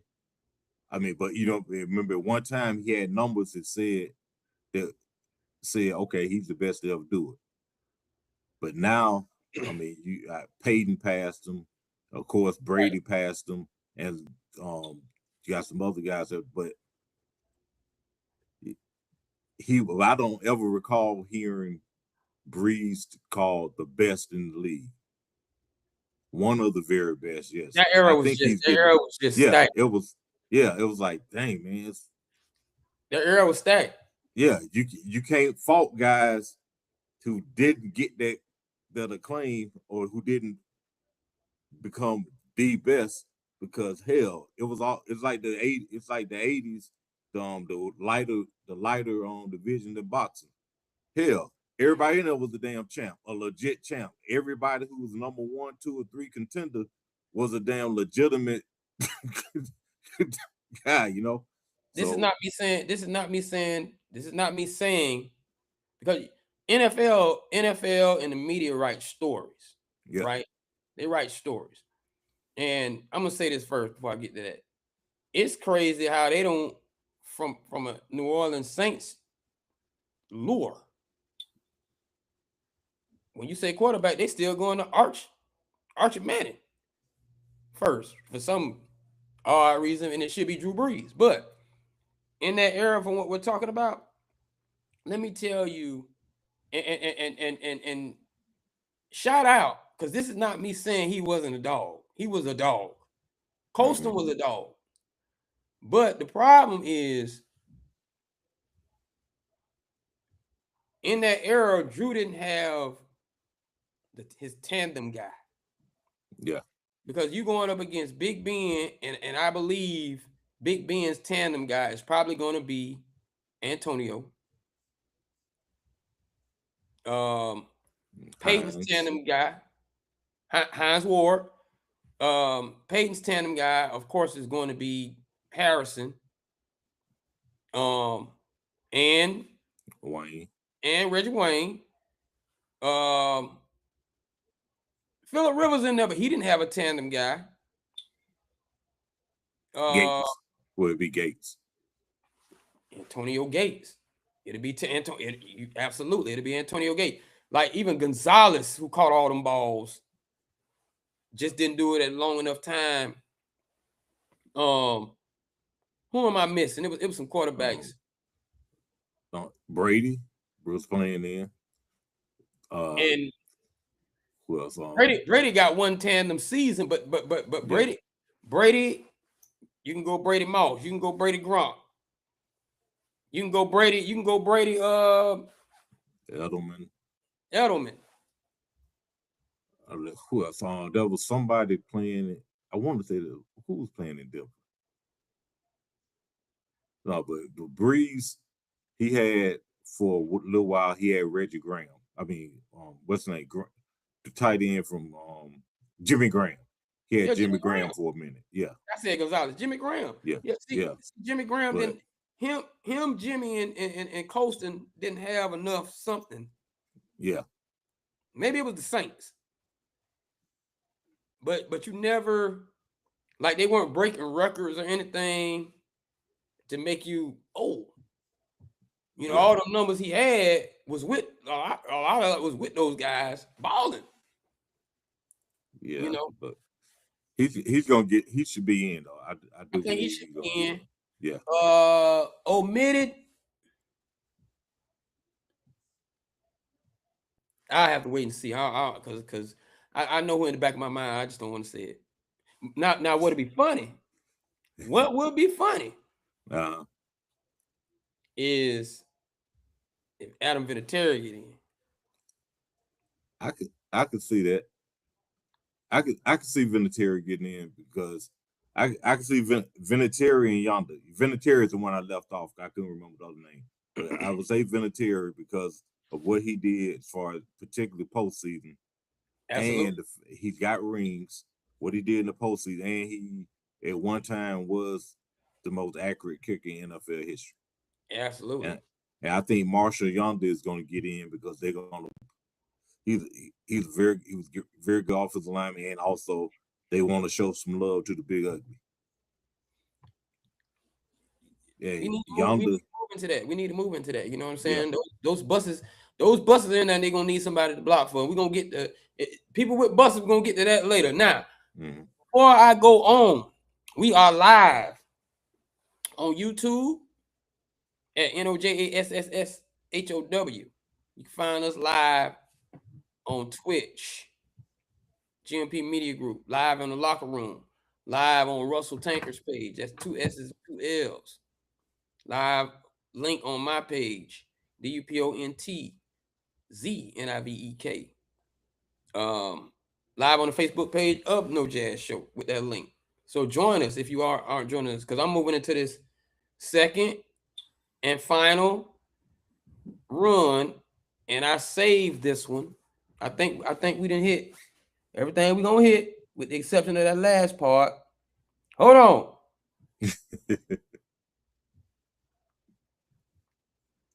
That might be something. You know what? Before I get there, because I know that there's gonna be a bulk Black History Month. That's why I'm kind of saving it. But we going into that. Because I want to talk about it, especially with NIL. And I'm not talking about NIL, but we're gonna just linger on it for a little bit. Odell Beckham Jr.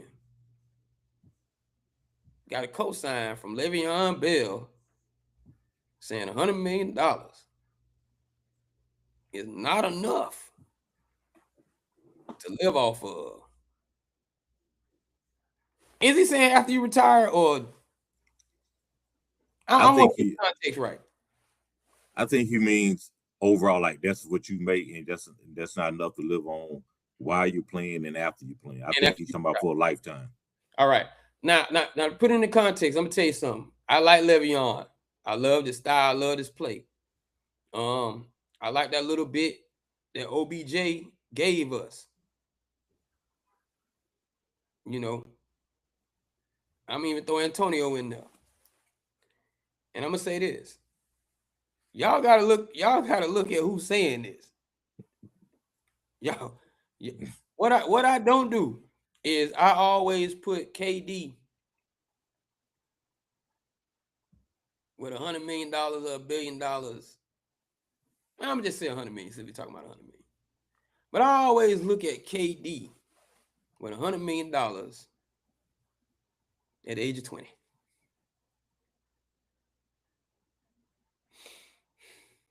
I grew up around father figures, uncles, my dad. You know, I had men around me. I don't necessarily, you know, I'm not rich. I'm not financially illiterate either. But I know some people who didn't even have the education that I have. So what I try to do is when people say stuff like this, I look at me before I come off like I'm judging, and I say 100 million between KD and 100 million between the age of 20 and 25. Woo! and I'm saying this, and shout out to Ludacris. I ain't got holes in different area codes. So I'm not saying I agree with what they're saying. I'm just saying from the age of 20 to 25, when you ripping and running like that, you're going to say 100 million is not enough money for you.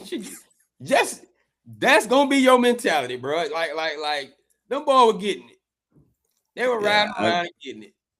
Yeah, but and also you got to realize that 100 million, it's after taxes and agent fees, is more like 42 million. Right. So it's so the 100 million is what is on paper. This is your contract. This is how much you've made. But that 42 million is what you just going into your pocket. And Le'Veon said that, hey, he said, I admit I was and am bad with money. So $100 million is not enough for me. And look, and that's him at age 33. And what Odell is what, 31, 32, and they're saying it. So for me in my 20s and also in my 30s, I definitely would disagree with that. In my 20s, I think because of my dad's a real estate guy, was a real estate broker. So he would have gotten part of that and be like, hey, you're gonna invest this in this, that, and the third. My uncle, who was his brother, was a CPA. And so that's who I would have had handling, make sure my taxes are paid. And he was a CPA, and he also was a stockbroker with Merrill Lynch. So he would have had something to do with taking care of. So I don't think, and I'm simple in the aspect. My biggest purchase, truthfully, as far as just something to blow money on, would have been my dream car, would have been a Corvette. Then I would have gotten a house.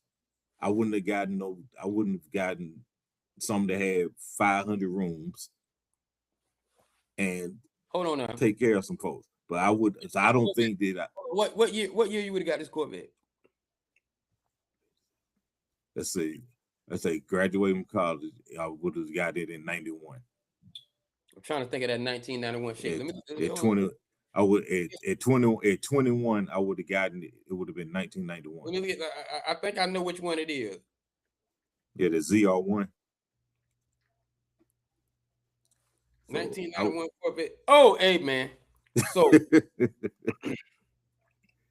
what you're saying is, hold on, you got the T-top? Okay. Fully loaded. You had all the whistles. You had hair then? Yeah. I'm not saying you're gonna be bad with money. I totally agree. You're gonna do right by it. But that Corvette in 1991, come on now, you'd have had 3 more than you needed. You'd have had them. So just like Bill Cosby did on that episode, are you gonna have a girlfriend? And he took the rest of the money.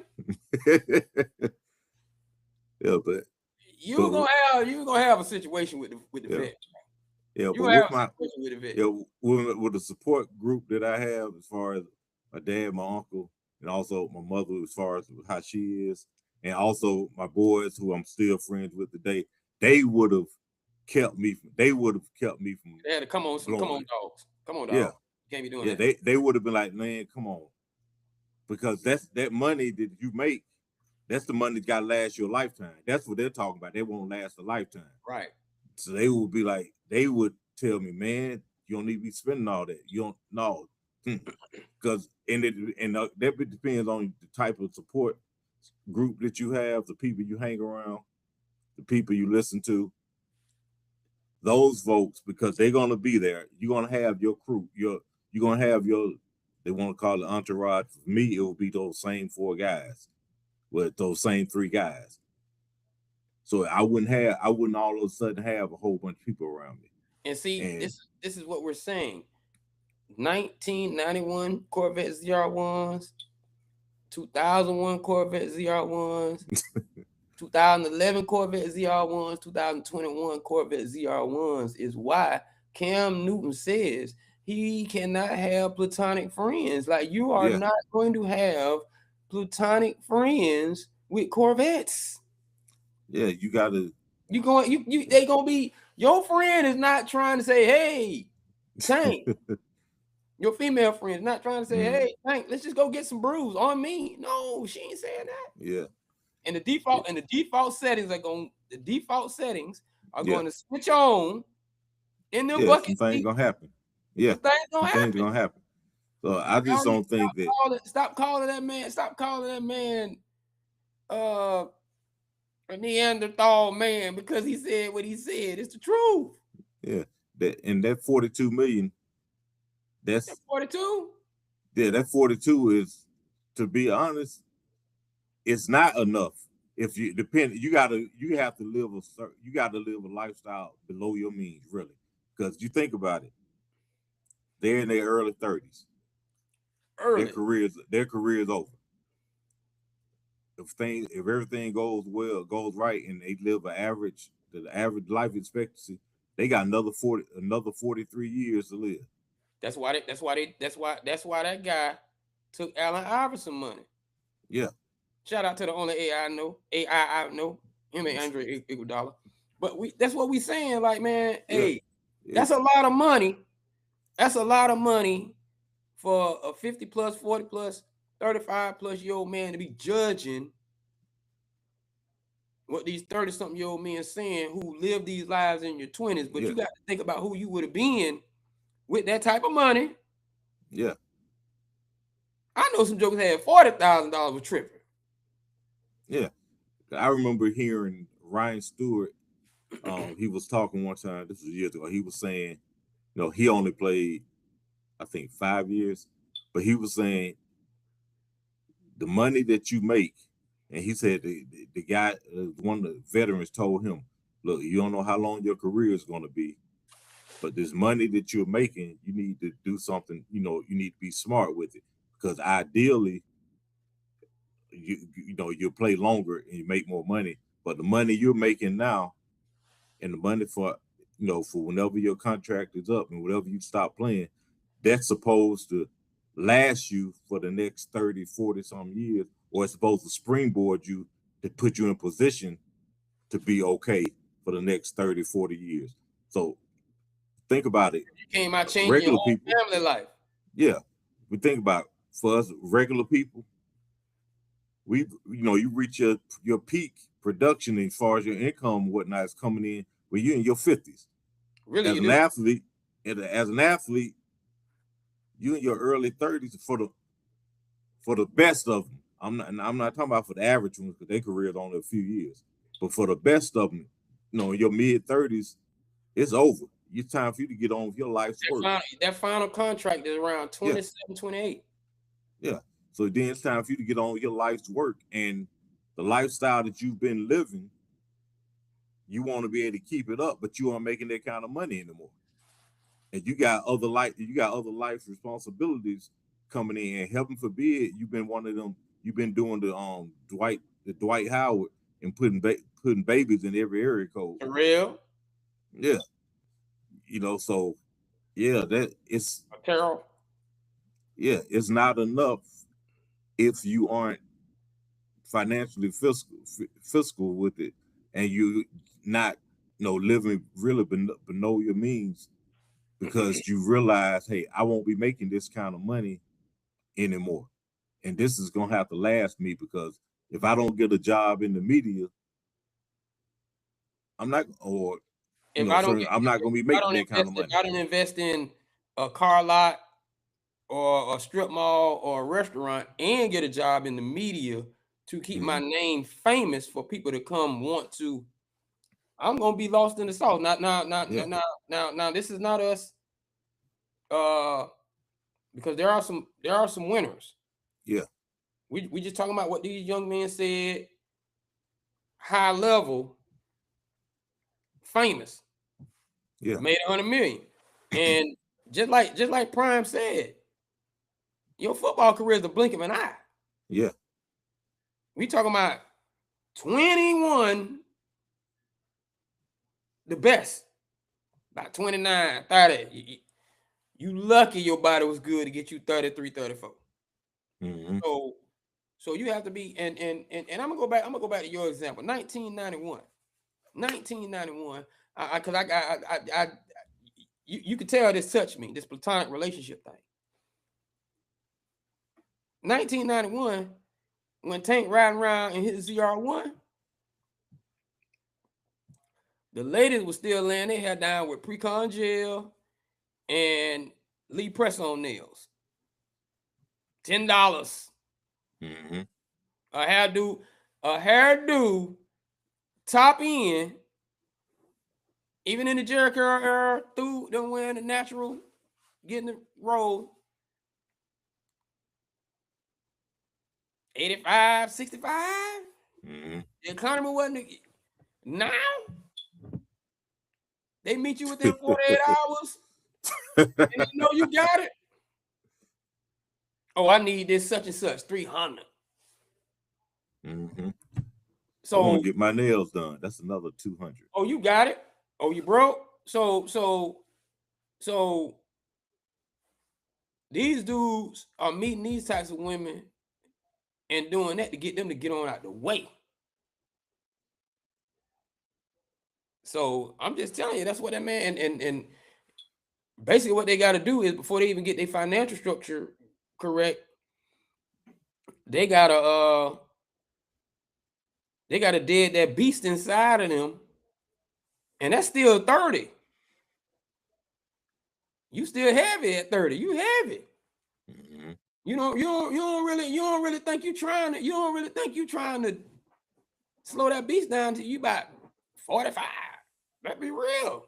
And they got that good. They got them good pills out there too, in them packs. That's why that man said what he said about that. I keep going back. That's why that man said what he said about that platonic relationship. Yeah, and you got to think about generally the lifestyle and the lanes they travel as opposed to us traveling in the lanes that we travel in, even if we with that kind of money. Traveling, right? We aren't doing the same thing. We aren't doing the same thing. No, we have to do something to let you know. Oh, I got 40 million. We got to do something to let you know it, as opposed to them. Right. Every time they get a contract, it's all over the news. Those women know. They know who the center is. Let's look at the structure. Let's look at the structure and the hierarchy of how this goes. Every football player ain't 6'5" or better. So you get in the club. Oh, I know he playing the NBA. You off height alone. Now you might be in the gym and you fit because you got them doctors taking care of you and you in there fit. But the helmet guy in the club go crazy. Mm-hmm. When he take that helmet off and they don't know you famous, you got the jewelry like the dope boy, and you ain't as tall as the NBA player. So guess what you gonna do? You throwing money. Ain't nothing platonic about that because your platonic friend is the girl you with, friend saying, "Oh, I know you got us." Mm-hmm. You know what I'm saying? You gonna buy us some rounds, right? And then you got to take care of all them tomboys. And I ain't talking about tomboy. I said Tom. That's TAWM. That stands for they all with me. Mm-hmm. Oh, you getting everybody in?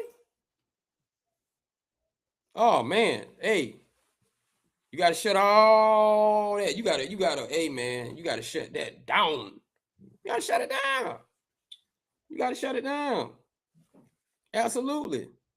So I wish you them gotta boys look at it from a different. You gotta look at it from a different. Look at it from a different perspective, man. I'm not knocking. Yes, you can. Yes, you can. And yes, you should be able to.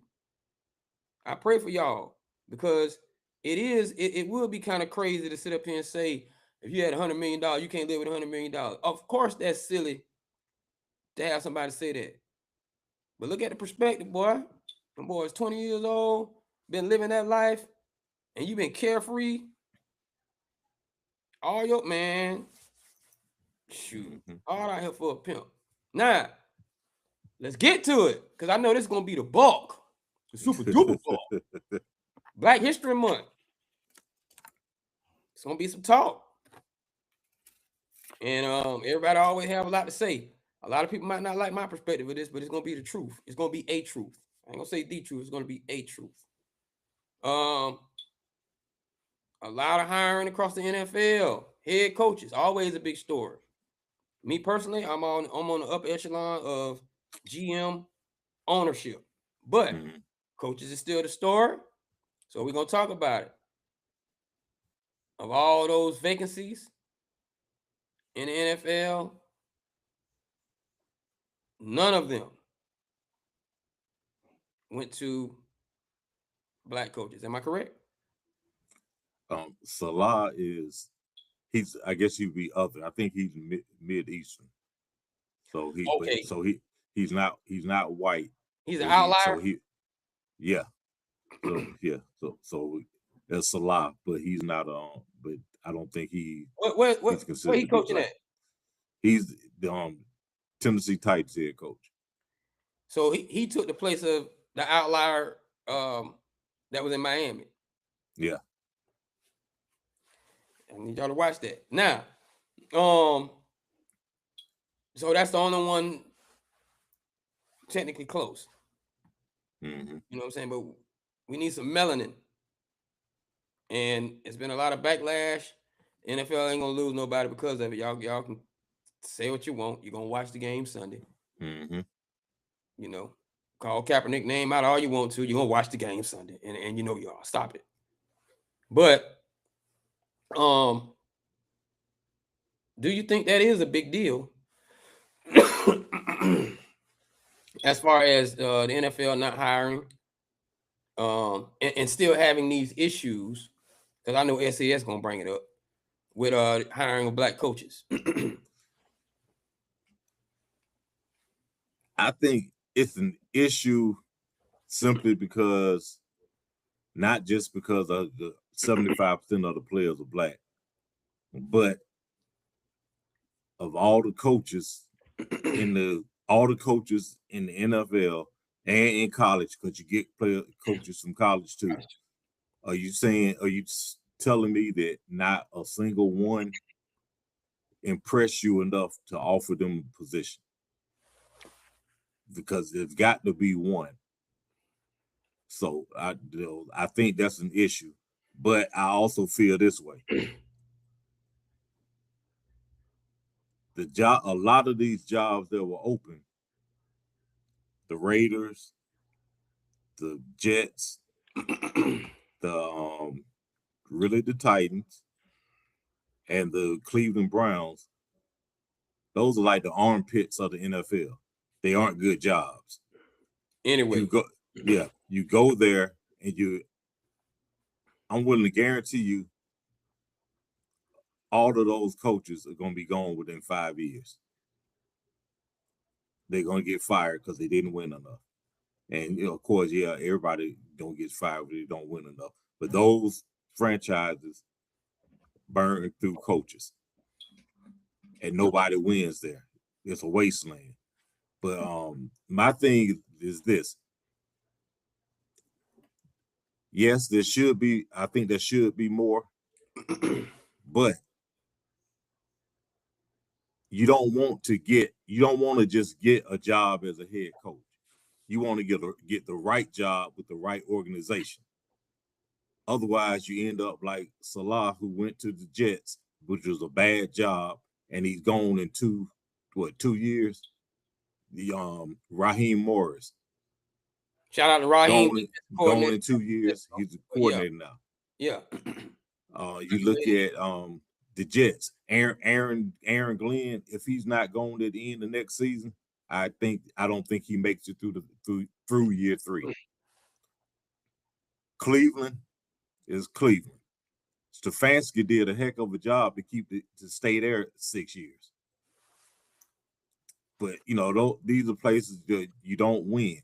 Up in Detroit, they've been terrible forever, and then they got and Campbell got there, and he's won some games. I think Campbell is possibly going to be gone within 2 years if the Lions aren't back in the playoffs and threatening to win the Super Bowl. My point is, you don't just want to take a job because it's open. You want to take a job that is going to fit you, the organization, the makeup of the team, what's there, how are you going to get along with the GM? What's the GM's philosophy on helping build a team and spending money? What's the owner's philosophy on building a team and spending money, and how involved is he? Is he going to let you coach, or is he going to be Jerry Jones? You got to look at that. I would never take the Cowboys job. Yeah, and you got to look at the owner. I see what's going on. Right. Black. And if this team, if you're the 5th coach in 6 years, what did that tell you about the turnover and the stability of that organization?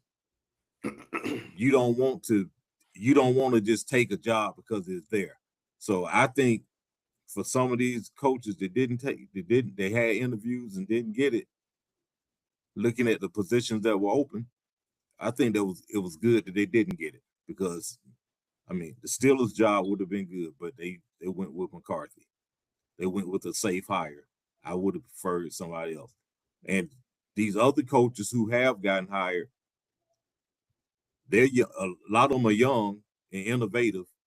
So, and which is what you want, period. They just happen to be palm colored. So I'm not upset the fact that none were hired, because they didn't hire a whole bunch of retreads. And the teams weren't the teams. What Tank's saying is the teams this year are not even worth the argument of race, because they weren't organizations where, yeah, you might turn it around, but if you don't, they're not the fits to have this argument. You know what I'm saying? Yeah, they pulled the trigger too quick. Climates of teams where you need to even be thinking about being a black coach anyway, and that has nothing to do with race. It's market, fan base. You gotta play. You gotta be smart about it. Yeah, the teams that would have been good for anybody to take, the Steelers, because of the way the organization is made, not because of what's on the field, because the talent needs to be severely upgraded. The Giants would have been good. You can't fault the Giants for getting Harbaugh. Harbaugh's a good and proven coach. Harbaugh. Yeah. Buffalo would have been good. But hey, they went on here and they promoted the OC. You can't really fault them for being safe and taking somebody who already knew. Eternally. That's just what they do. I'm gonna tell you, people that have jobs, DeMeco Ryan. That's his name in Houston. Mm-hmm. White or black. And I'm not manifesting anything bad on him, but the NFL goes like this. DeMeco Ryan is on thin ice, treading lightly with that. Hey man, we like what you're doing, but you can't get us over the hump. Right. You keep playing like that for 2 years, black or white, they're going to get rid of you. Like that's just people like Raheem don't get that chance. Thank goodness DeMeco, but they look for you to, Tank and I had this kind of back and forth, and I was saying that all of that, they give you those years, and you look like you're gonna get over the hump, and then you do this. A lot of teams don't give you that time. Yeah, you get hired to get fired. You get hired to get fired. So arguing the black coach narrative is cool, but a lot of those jobs you don't want that dude in. You don't want to be playing around with that. You don't want to be playing around. And one more thing, and this does go to race, but it's also what happens in the animal kingdom. All the owners are white. People in general tend to flock to and be around and gravitate towards those who they have things in common with. First, who look like them. Hiring affinity. I mean, you feel more comfortable because this person looks like me. Not, you might not know anything about them, but because they look like you, so you feel a little more comfortable. And also, hey, those NFL is a private industry. Those teams are privately owned. Like it, don't like it. It's my team. I can hire whoever I want to. I mean, it comes down to I can hire who I want to. I don't even have to. I don't have to shuck and jive and go through the Rooney Rule if I already know that hey, I want Jim Harbaugh to coach Jackson Dart. Why am I going to bring you in and waste your time when I know, hey, my mind was made up as soon as Harbaugh was available? Right. I mean, and granted, you can bring someone in and they say, okay, wait a minute, this person won me over, and it happened. It happened with Pittsburgh when they got Tomlin. But I mean, that's just the way it is. My uncle, I remember when I was interviewing with Merrill Lynch. This was a long time ago. He told me, he said, we deal with the people who make in the top percent in salary wise, income wise. They have 7 figures to invest. We don't deal with people who got $10,000. He said you will have to be comfortable with and be able to get them comfortable with looking at you and saying, hey, you aren't like me, but I trust you and I believe that you can flip my money. They wouldn't be able to tell that great joke. Yeah. You have to, he said, you have to make them comfortable. They have to be comfortable with you to give you 7 figures to invest. They're used to giving their money to Chet. Oh, Chet, he's a nice guy. He went to Harvard Business School and he did this. I don't have any problem giving him my money. But Tyrone went to Tuskegee. I don't know if he can do this, and he don't look like me. Why should I trust Tyrone? You got to be able to break through that so that they are comfortable enough giving you that kind of reign over their most valuable asset, which is their money. That's the same way the owners are. The money and the signage up in your stadium. Yeah, yeah. I mean, it's just human nature. You don't see dogs hanging out with cats, being buddy. You don't see the same birds. You don't see different breeds of birds hanging out together. I mean, they don't, and that's that's how owners are. Oh, I mean, we're in 2026. We shouldn't be. Boy, please. Okay, yeah, we shouldn't be, but we still are. Boy, please. I mean, and it's just a fact. Just like if we say, hey, we want to have more black head coaches, but why do you want to have more black head coaches? Just because you want to see us? And representation does matter, but is it just do you want to have a black coach to have a black coach, or do you want to get the right coach in the right position to succeed? Because if he's there and gone in 2 or 3 years, nothing happened. You didn't do it. You want somebody who gets there and is going to be there for some years and it's going to win. Who's going to really have an impact. Now, that being said, I do think that if Flores wasn't going to get hired because he got a lawsuit against the NFL. Yeah. That's what everybody was thinking. Flores, the enemy, is now going to be to hit the OC back in KC because KC Matt Nagy left to go to. I can't remember where he just went to be their OC.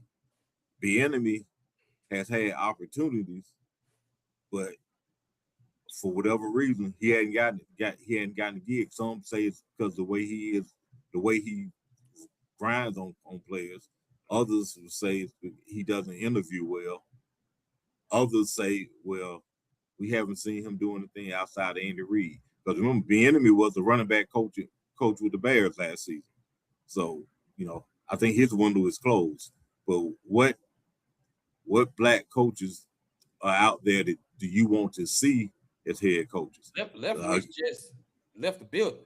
Yeah, he's in Colorado. I think Leftwich would have an opportunity, should get an opportunity, and his opportunity might come next season because it was a bunch of dumpster fire jobs this year.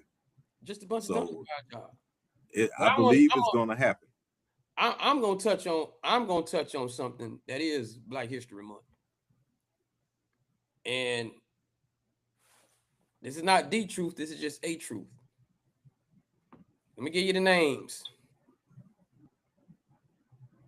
Current Kyle Shanahan, son of Mike. Brian Callahan, son of Scott. Bill. Bill. Brian Schottenheimer, son of Marty. Now let's go down the line, because this is the current. Let's go down the line. Oh, Stephen Belichick. We already Bill. We know what's up in the Super Bowl Sunday. Pete Carroll had his son Brennan. Jim Mora, we talking about historically now. Jim Mora, son of Jim. Of course, Mike Shula. Everybody know the Ryan boys, right? So my thing is, generationally, you left one out. Who? Clay Kubiak. Clay Kubiak. Was Kubiak was a head coach too, right? Yeah, his dad. Yeah, his daddy was a head coach. So what I'm saying is, something is going on in the NFL where, you know, God rest, because I'm gonna say this, you know, but I forgot the oldest boy, but I'm just using names. I'm using names. But we're in an era where, why aren't we seeing Dungy's son? Why aren't we seeing Herm Edwards' son? Why aren't we seeing Lovie Smith's son? Why didn't we ever see Art Shell's son? Why didn't we ever see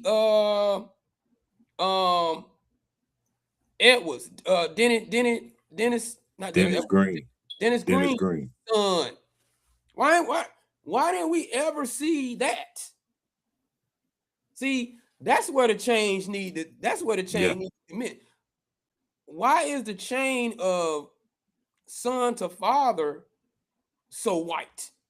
Y'all talking about black coaches, but something in the NFL is telling black coaches who've been black coaches, "Nah, son, I'm cool on you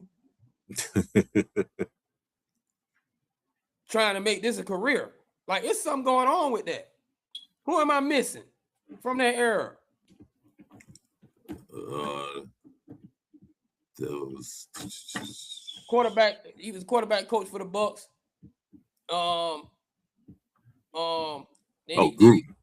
Caldwell. Jim Caldwell, yeah. I don't know if he got a son, but Jim Caldwell's son. Is Coach Mike Tomlin's son, does he aspire to be a coach, a head coach in the NFL? That's really where the tension lies to me. Like, we've covered the basis of 2026 of them not being good teams to hire for. I can get all of that. But somebody need to let me know, why are these breakthrough black coaches who've been there, and this breakthrough came 30, 40 years ago, we ain't raising your sons up. Raising your sons up. What is the NFL doing to these coaches, to these black coaches, where they saying, "Nah, you don't want this. We're gonna cut it off right here." Where the white counterparts, let's be clear, John and Jay had a daddy that was on the Bucks, in the Bucks organization. Like, this happens. This is nothing new. So I want to understand, where's that trend when you start talking about black coaches? Because the NFL should be at an area where, we're going to play this fraternity, not just for white, but we're going to play this fraternity for family. And we got all this group of black guys who had these sons and we're going to hire internally because we know them, because we knew their fathers. What happened to that? Do we need to go back? Do we need to go back to the 60s and the 70s when we had predominantly black schools and blacks was in black leadership positions, administrative and coaches, but they got shipped off to the HBCU area, and HBCU coaches never ascended, like, are you trying to say there's not any black leadership to the young men out there, Are you not seeing the Raheem Morris's like you see Mike T, or like you put Mike T through? You know what I'm saying? I'm not saying you're not a pompous, hot-headed, young, rich black man, but there's still some level of respect you need to have for that black male as a coach. Shout out to Prime, who gets that from his players. I'm gonna give him credit for that. But I need to. I guarantee if you sit down with Prime, there's something that he can tell you, and I don't want to speak nothing on you, Coach Prime, because I really don't know, you haven't talked to me about it. But there's a strong possibility he sees something at that level that makes him say, nah, I can't be messing with them boys. They ain't finna be trying me like that on that level. So what are you doing? What are you doing as young black athletes that is not giving these black coaches the example of the leadership that these corporate white men who are hiring out of these affinity groups that are saying, hey, I can't get the type of leadership I want because y'all ain't making the black man the leader. Y'all making the black man the friend, because the black man have to coach you like a friend because you looking at him as your equal and not your coach. Like y'all on the equal branch. I mean, and don't get me right, y'all do that to white coaches too. It's happening down there. It's happening in Frisco because y'all go over the coach's head to go talk to the owner. Yeah. And even the white coaches on certain teams can't even get no discipline out of y'all. And I'm saying y'all because guess what? Just like Tank said, it's 70%, 75% black.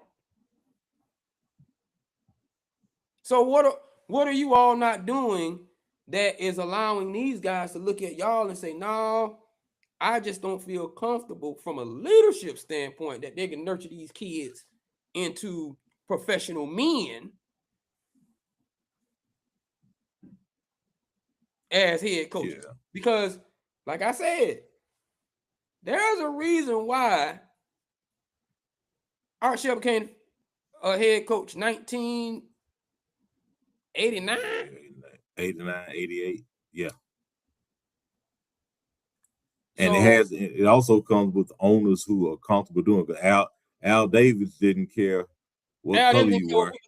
He's like, hey, Al Davis' motto, and he lived by it, just win, baby. Just win. And he's still, even Al, in hiring that black coach in Art Shell, was fraternal. That was an internal hire. That's my family. So I'm not saying that these white owners, even with their white corporate people that they got to answer to, aren't open to it, because there's still that area where, nah, if I'm gonna hire somebody black, I'm not going outside of my family. That's cool. Yeah, that's fine.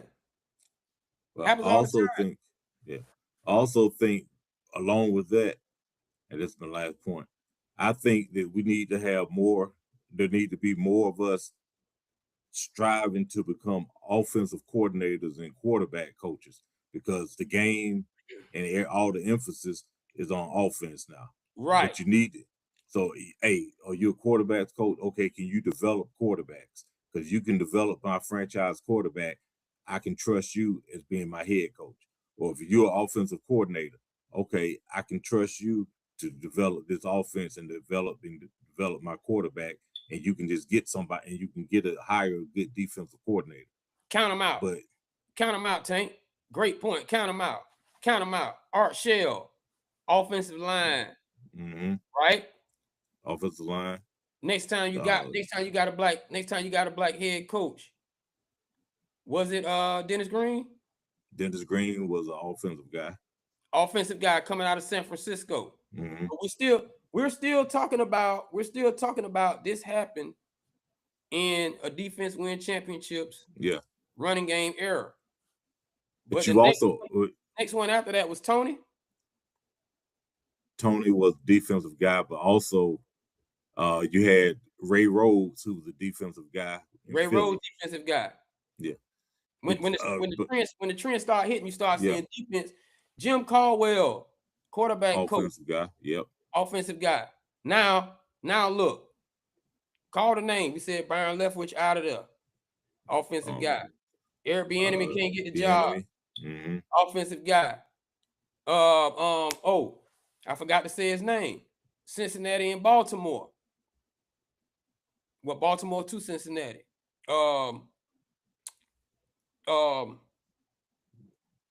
Tony Dungy clone. Marv Lewis. Marv Lewis. Defensive guy. So what are you all trying to say? Like what are you really trying to say? Are you really trying to say, just like Tank asked, is your OC who's gonna be your quarterback coach, who's next in line is leader, is your quarterback, black or white, he can't lead your guy?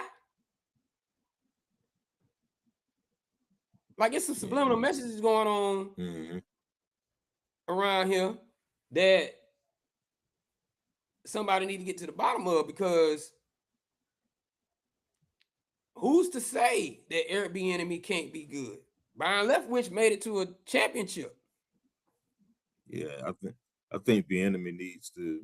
I would like to see him get a shot. D'Amico got a shot, and he's winning.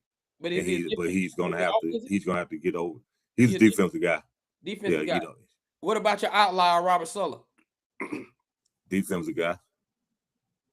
What about the guy who was in? What about the outlier that was in Miami before? He was an offensive guy, though. Offensive guy from Shanahan. So we're seeing something in that context too. You got to steer. I think at this point, guys need black coaches in particular need to be steered towards coaching the offensive side of the ball, at least at this time. Are they even looking for them? Are like what's the come up though? Are they even looking for him as a coordinator to have that path? Yeah, I think you gotta. I think it's one of those things that, just like we used to say, hey, he's a quarterback. Don't let them move you like Warren Moon. Hey, I'm a quarterback. I'm not playing defensive back. I'm not playing wide receiver. I want to play quarterback. I think these coaches have to say, I'm an offensive coach. Yeah, right. I'm an offensive coach. I want to coach quarterbacks. I want to be an offensive coordinator. I want to be a head coach. Because Mike Tomlin was a wide receiver in college. He made his name. He was a defensive coach in the NFL. To get in, he was a defensive coach. Yeah, right. But I think they need to say, hey, I want to play the young man who we just got from the I forgot his name. The young man we just got from Philadelphia is a DB coach. Now he's the defensive coordinator, but he's a natural wide receiver. Yeah. He's an offensive guy in college. I got to get in. I got a question for you. Everybody says it. In the history of the NFL, I only know one name. And this is a rarity. But Tony Dungy put his stamp on that Tampa 2, right? Yeah, all-time great defense. Yeah. All-time great defense. Defensive running. In the history of the NFL, give me the black coach that has a West Coast offense, Gulf Coast offense, whatever scheme. Give me the black coach that got his name on a scheme offensively.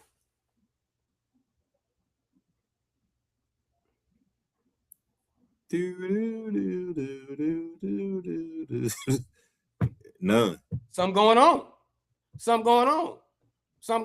See, y'all be too busy. Y'all be too busy tuning in. Y'all be too busy tuning in the ESPN. Y'all think Stephen A. smart because he from New York and wear them suits. He ain't thinking. You had plenty of years to dig into this and push them buttons. There's real thoughts going on over here at the No Jazz. Because it's not just another sports show. But at any rate, that's what need to happen. Because somebody playing, and like Tank said, the same way Lamar Jackson told him, I'm not gonna play wide receiver.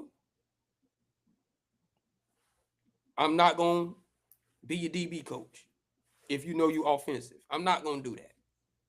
I want to watch an offensive coordinator that's ahead of me, and I'm gonna put my little wrinkle on it, and I'm gonna let you tell me I'm a genius for running a configuration of an offense I saw before. You know what I mean? Yeah, I'm gonna come up need to happen. Sam Walsh and Walsh did under Walsh, or not. Walsh did under Walsh, under Paul Brown, under Tom Landry.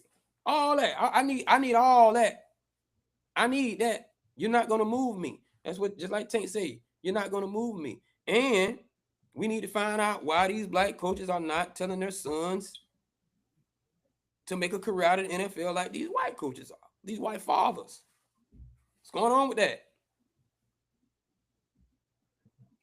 Because I don't see why you wouldn't. I don't see why you would want it. I mean, especially if you there long term, you've been winning, because ultimately it comes down to you need to be winning. Continue to get a job. Yeah. Are they in those interviews telling you, don't come in here and ask for nothing else? I'll let you hear, but is that what they're telling you? Is that what they're telling you? You know, to all those new leagues out there, 75% of the NFL is black. How about you? How about your strategy be what we said? Black leadership. In some kind of way, because you're subliminally telling, and again, Black History Month. Accountability has to be on these players too. Give these black leaders, even though they make considerably less than you, even though their jobs are on the line and you probably can get this man fired, give that man the level of respect that you gave your coach, that you know how to give your black coach from Pop Warner League, from high school.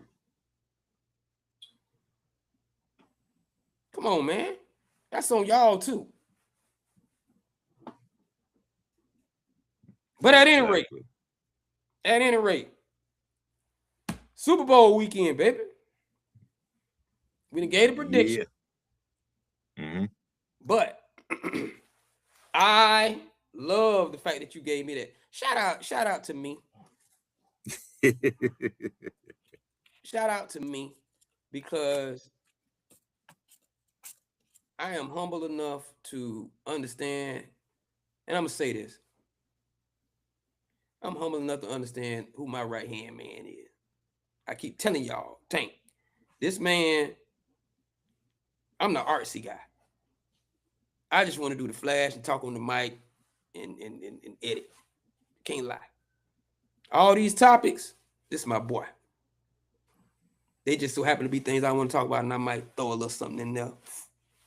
You know what I'm saying? But he is content director. You don't even know he had that title, but he pretty much is. I don't even know what that is. You know what I'm saying? Let me check my bank account. I just got a raise. Let me check my bank account. So I just want to say he be saying these little things. He be saying these little things in the text, and and the production team get it. And I be like, oh, that's nice. That's nice. I mess with it. I mess with it. So shout out to me for being humble enough to understand who I got working with me. You know what I'm saying? And he came up with this topic that asked, this is,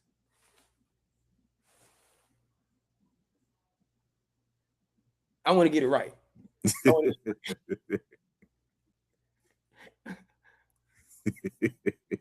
Who's your all-time Super Bowl lineup? Meaning, and I'm going to elaborate on how he told me to elaborate.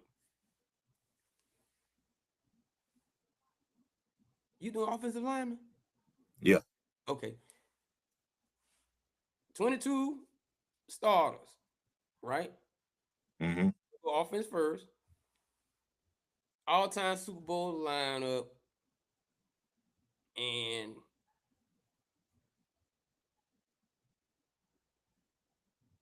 not just well, I guess you can use whatever you want, but for the most part, you probably have some names that have played in multiples, and they did pretty well when they were there. So yeah, you have to coming up with you ride out first. You can go whatever side of the ball you want.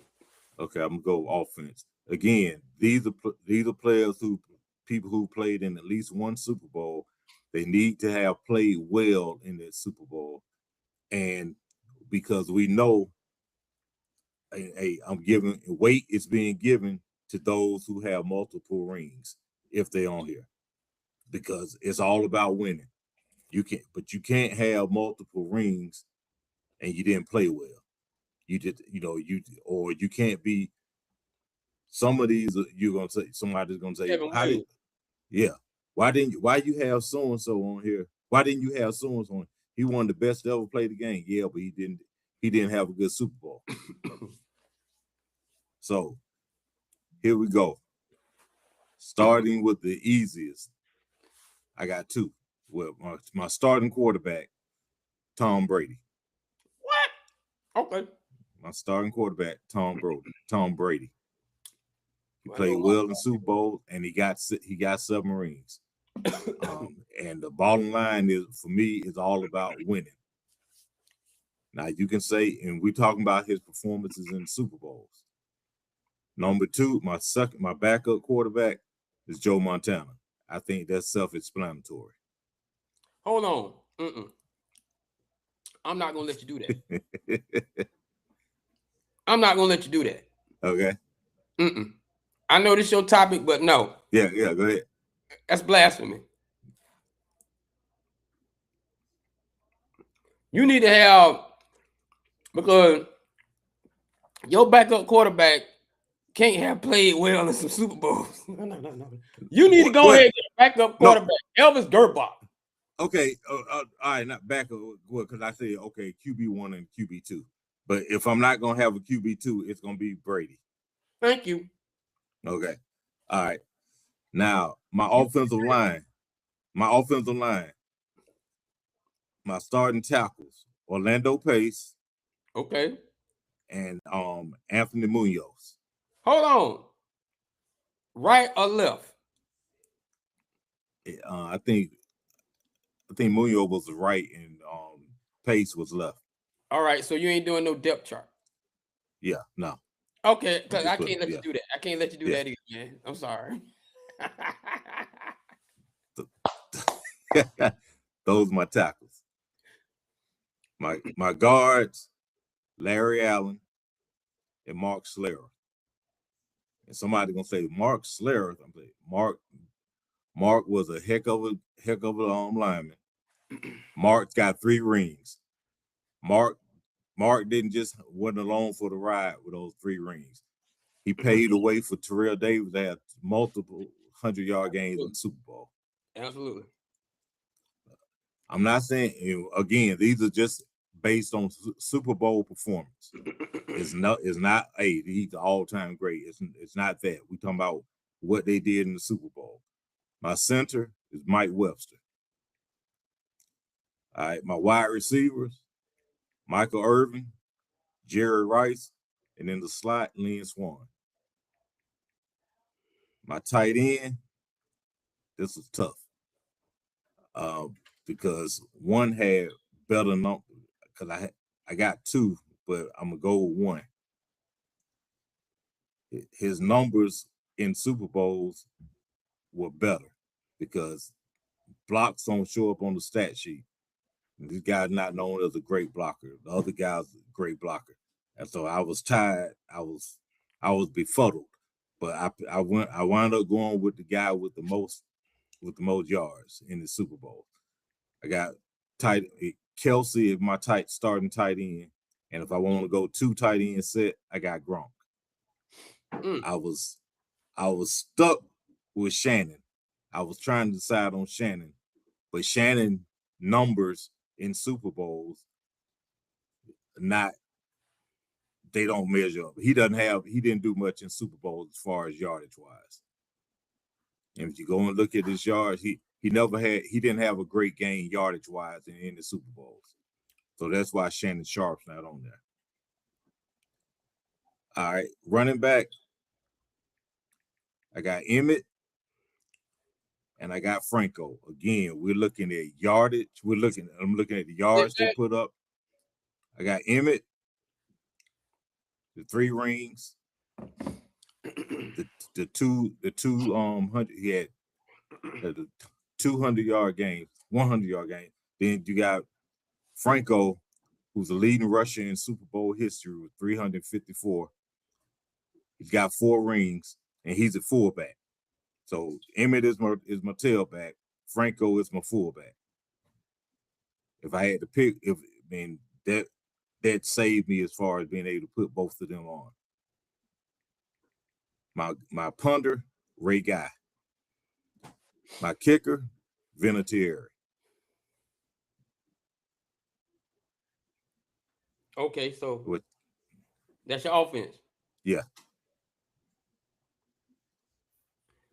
Again, these are based on what they did in their performance in Super Bowls. It's not because somebody's gonna say Walter Payton should be on there. Walter Bellamy Franco, Walter Bellamy Emmett. Walter Payton didn't do much at all in the Super Bowl. William Refrigerator Perry got more touchdowns, and that's sad. Right. Walter had like 60-something yards rushing. To clarify, if you want to, what holds weight is how they played. And winning multiple holds weight. Counts, yeah, holds weight because it's all about winning ultimately. If you feel like Walter 6-7 yards was good enough for you and you want to put Walter in there, whatever. But his play in the Super Bowl did not outweigh Timmy Smith. Right. That's what he's saying. Go ahead. Right. Oh, that was your offense? Yeah, that's my offense. And my kicker and my punter. All right. My defense. Hold on. Oh, okay. My offense finna take the field. Oh, okay. Okay, go ahead. Yeah. All right. Now, hold on. I need something right quick. I need one thing, because name your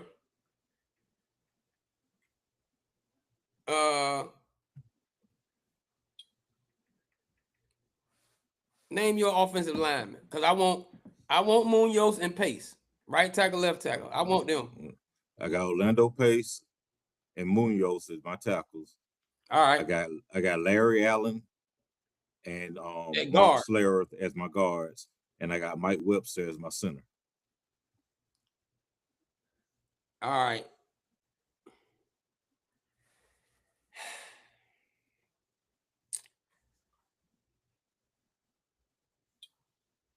I'm going Munoz, Pace. No. I like Munoz. I like Munoz. But I'm gonna go Pace Ogden. Ogden's a good one. I'm gonna go Pace Ogden. I'm gonna go Larry. Guard. You know Larry, your Larry. Larry. But I'm gonna go double Larry. He can be left guard or right guard, but I'm gonna go Larry Little. Okay. I'm gonna go Larry Little on the other side. Okay. And as much as I'm trying, I'm gonna stick with Mike at center. I think I can't. It's just 4 Super Bowls wins, that leadership. That's magic. I can't. I was trying not to. I was trying to be funny, but the truth is the truth.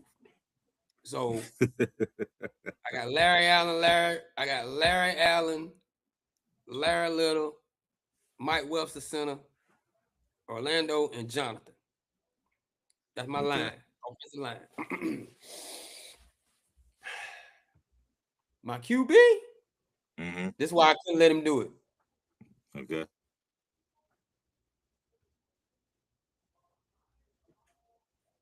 I'm going Joe Montana.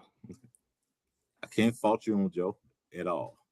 I'm going Joe Montana. Even though Steve had a good game, Joe, the multiple thing. And never threw an interception. And never threw a pick. Joe gonna be throwing to the playmaker.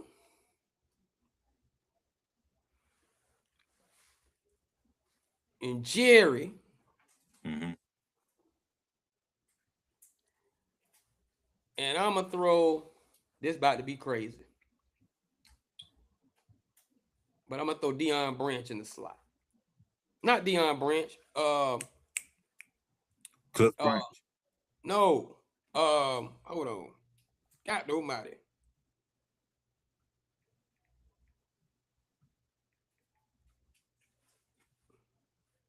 I want to get his name right. Troy Brown. I'm gonna throw Troy. Troy had a game. Troy should have been the MVP. But they wanted to start their little ruckus with Tom. But I'm gonna throw Troy in the slot. I'm gonna throw Troy in there. Okay. In my backfield, I don't know who's gonna get these carries, but I'm throwing these 2 in my backfield behind my line. I'm finna give you a whole lot of. I'm finna give you a whole heap of Emmett. I'm finna throw some Emmett at you.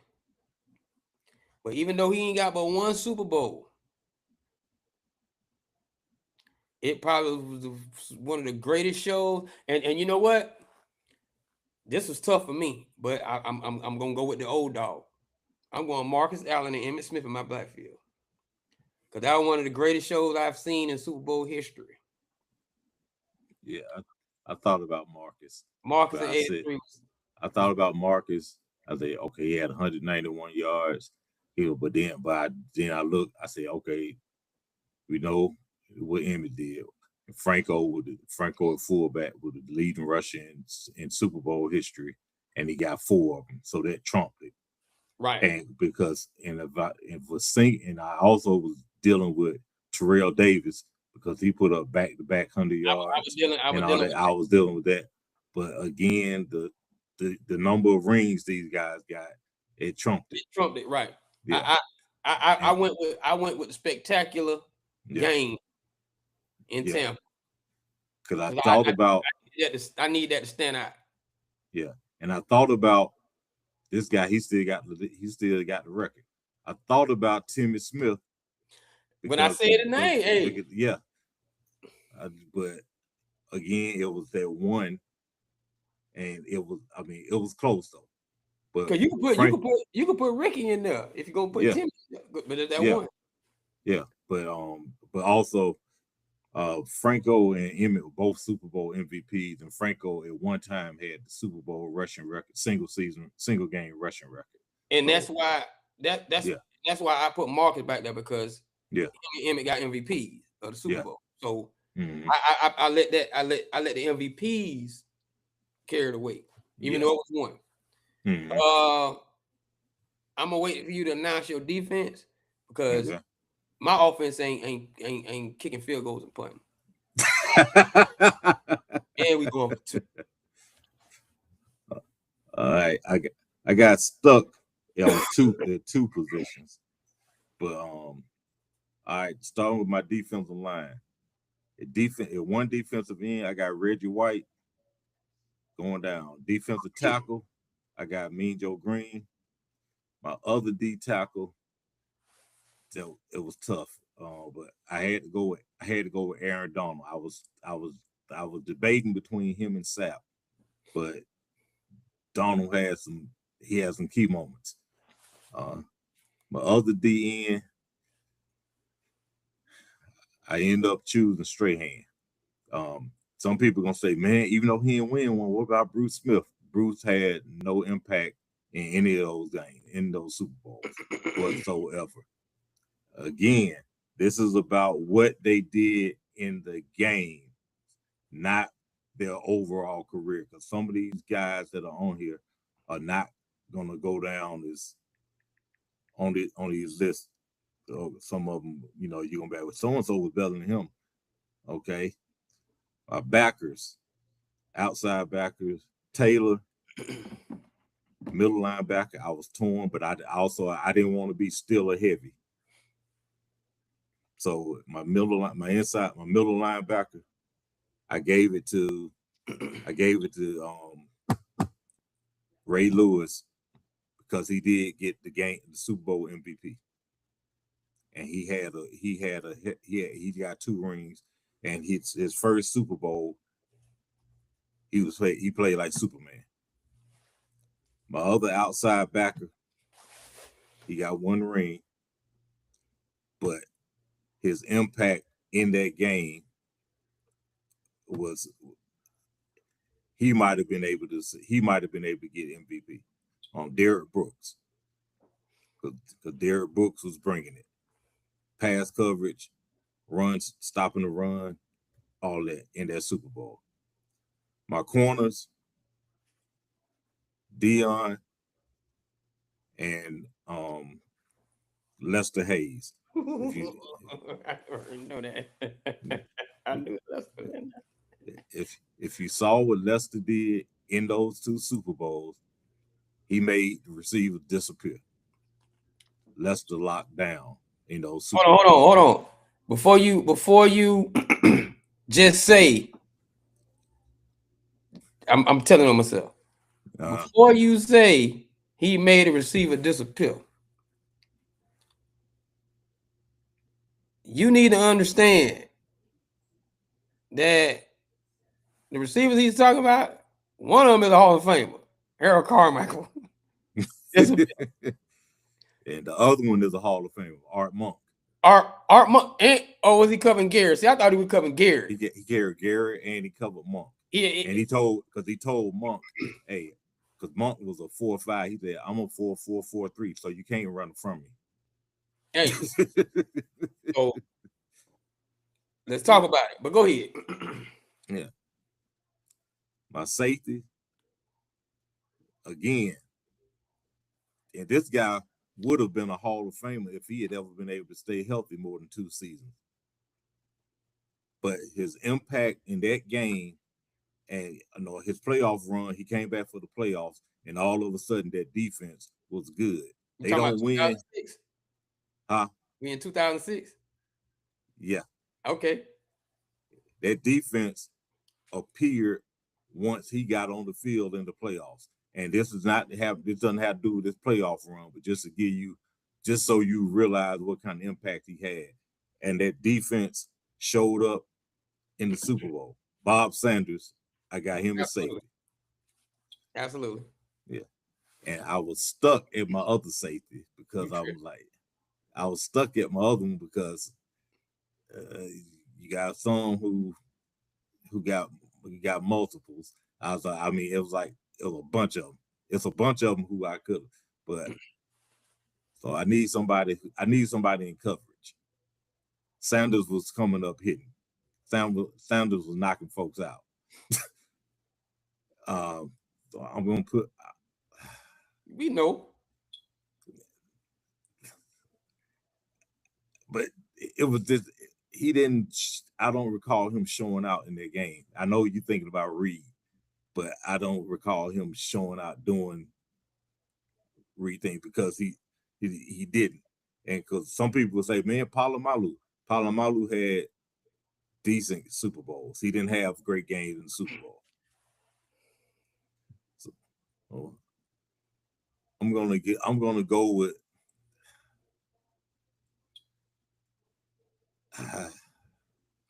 no, he got undressed. He got undressed in some Super Bowls too.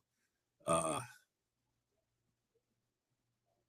can't think of one. Because the ones who I'm thinking about, they won some and they lost some, and the ones they lost, they got undressed, they got exposed. Well, he got a couple of rings. Let me go with Donnie Shell. Let me go with Torpedo. You can go with Torpedo. That's cool. I saw how much that tugged at your heart. Now, because I thought about Atwater, but I remember Atwater getting torched by the 49ers. The 49ers put that thing on 55-10. You can't. We realized Atwater was downhill. Yeah.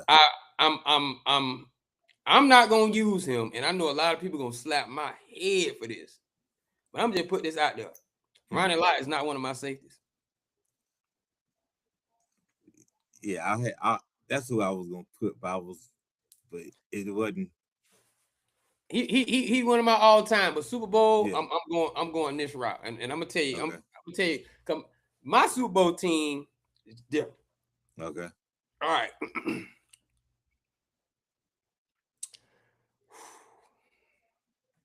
I'm gonna start in the middle with my fat boys. Okay.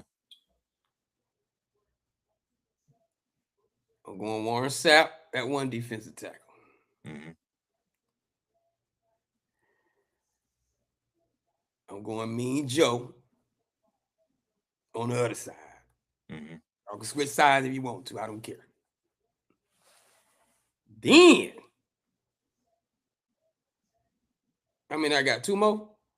Yeah. This is where it got tough for me. But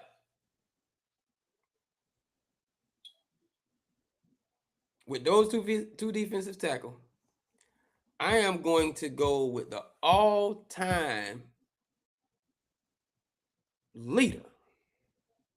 Let me show y'all how we do this at No Jazz. I'm going to go with the all-time single-game Super Bowl sack leader. I thought about it. At my other end. And that's L.C. Greenwood. Mm-hmm. He deserves his props today. Now,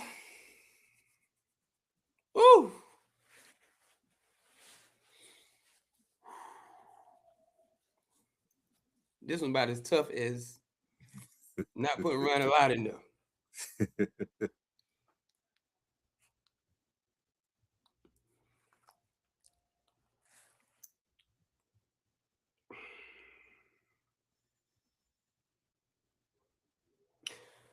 I'm going to go with Von Miller. It was either him or Charles, but I'm going to go with Von Miller because both him and Charles are tied career Super Bowl sacks. They show up in the Super Bowl. LC show up in the Super Bowl Vaughn and Charles. It was gonna be Vaughn or Charles, but I'm gonna get LC had them games. LC was a gamer, so I gotta give LC his props. Gamer. And he got Vaughn got 2. Yeah. Charles got 5.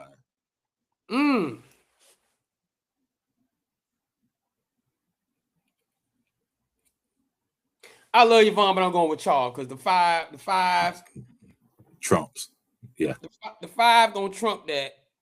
And I now have 5, 9, 10,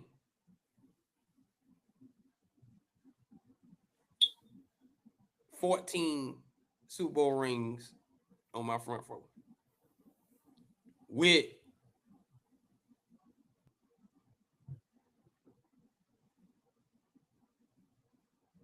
four players from my all-time defense on my front 4. All of them are on an all-time defense. Now, we're going to go to the second level. In the middle, Ray, baby. I'll be stupid.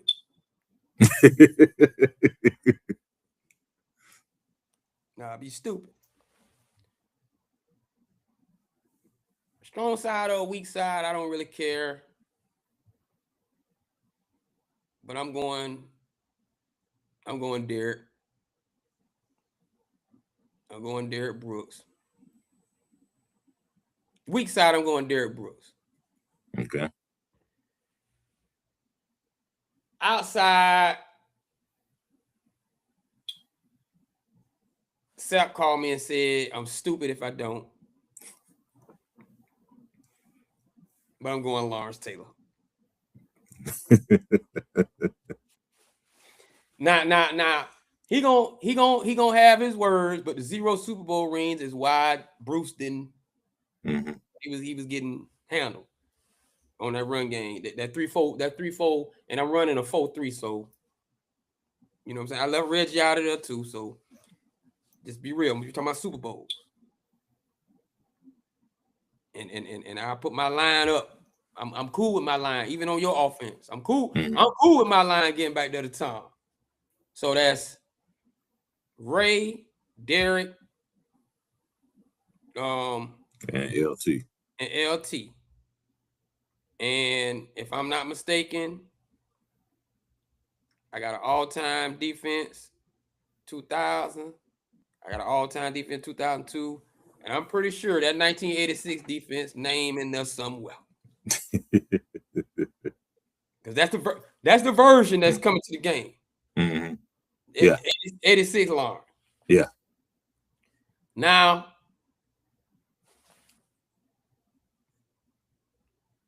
I was going to do one thing, but I'm going to do this thing instead of that thing. I was going to be funny. But the truth of the matter is I can't be funny. Prime, you handling everything. You on your island, baby. Prime. My other corner, come on now. You got to go with Lester. I can't. You know what I'm saying? Matter of fact, Prime, if you can, in this Super Bowl game, I need you to wear Jerry curl too, because I want both my corners, but I want you to take Lester to the person that did yours, because I just wanted to look wet. You already have enough stiff moment. I just want to look wet. Now,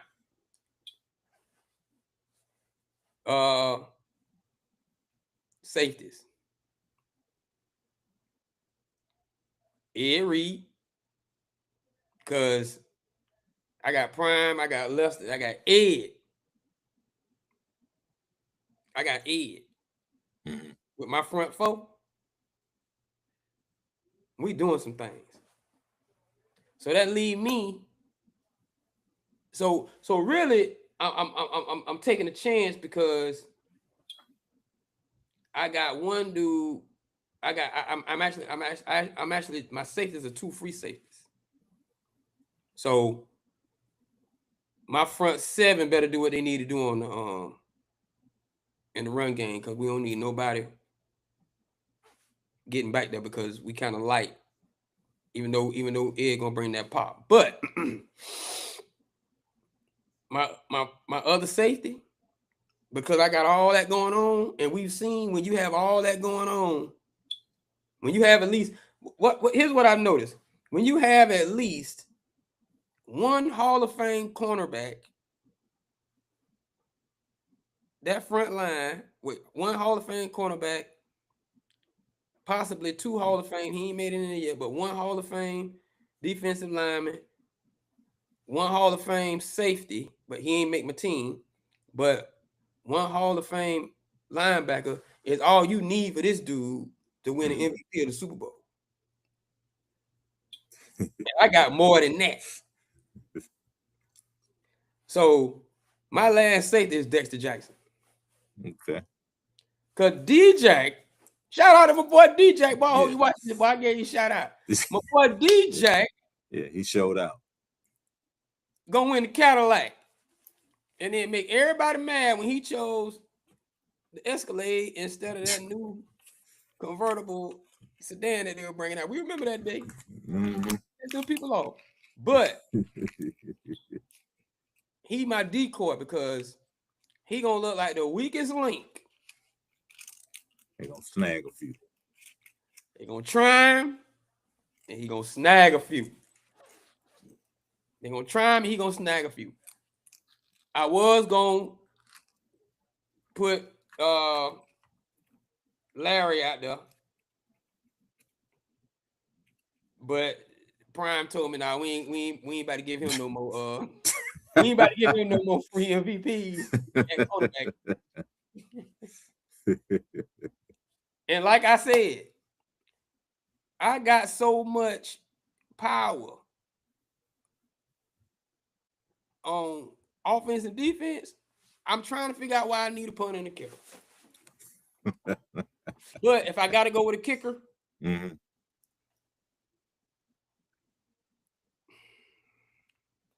gonna go with Vinatieri. I ain't punting the ball.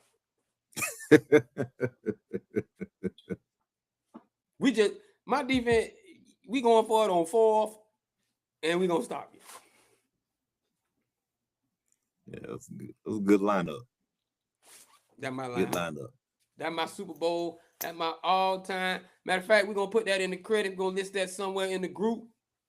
All-time Super Bowl lineup. And then we're gonna let the chat go do its thing. What about these guys? What about these guys? Because we know y'all gonna do it. Because we know somebody gonna be like, DJ. Man, and somebody's gonna say, playing with them 2 picks they got it started. Yeah. And somebody's gonna say, it was 6 picks that game. Yeah. And somebody's gonna say, man, Lester Hayes ain't the best cornerback to ever play the game. And they're not gonna listen to, hey, we talking about who did what in the Super Bowl. Somebody gonna have a lot to say about my Marcus Allen, but you know what I'm gonna do? The first person that says something, I'm just gonna find that YouTube link, and I'm not gonna show but one play. I'm gonna show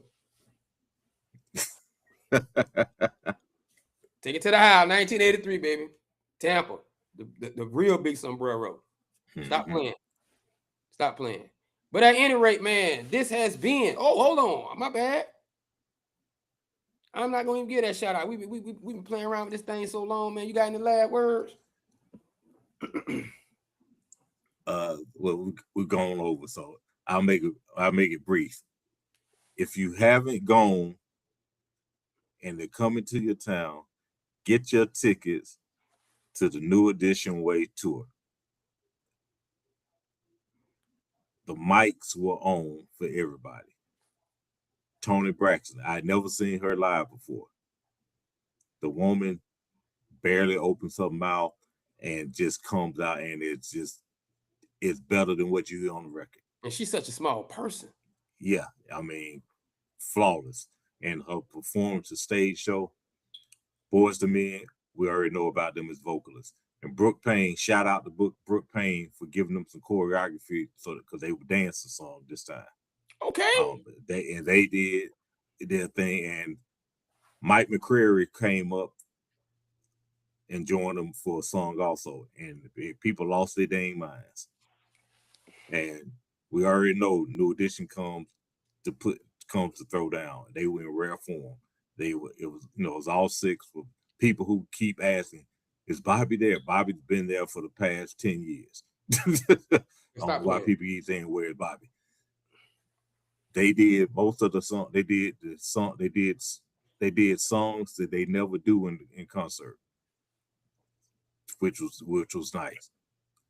And the stage show, not just the dancing, everybody had background dancers, so it was a whole performance. It was an old school concert from what back in the day when you had live bands, you had a real stage show, pyrotechnics, you had the giant screens, you had the smoke, you had the lasers, you had all three parts of the stage had elevators where they would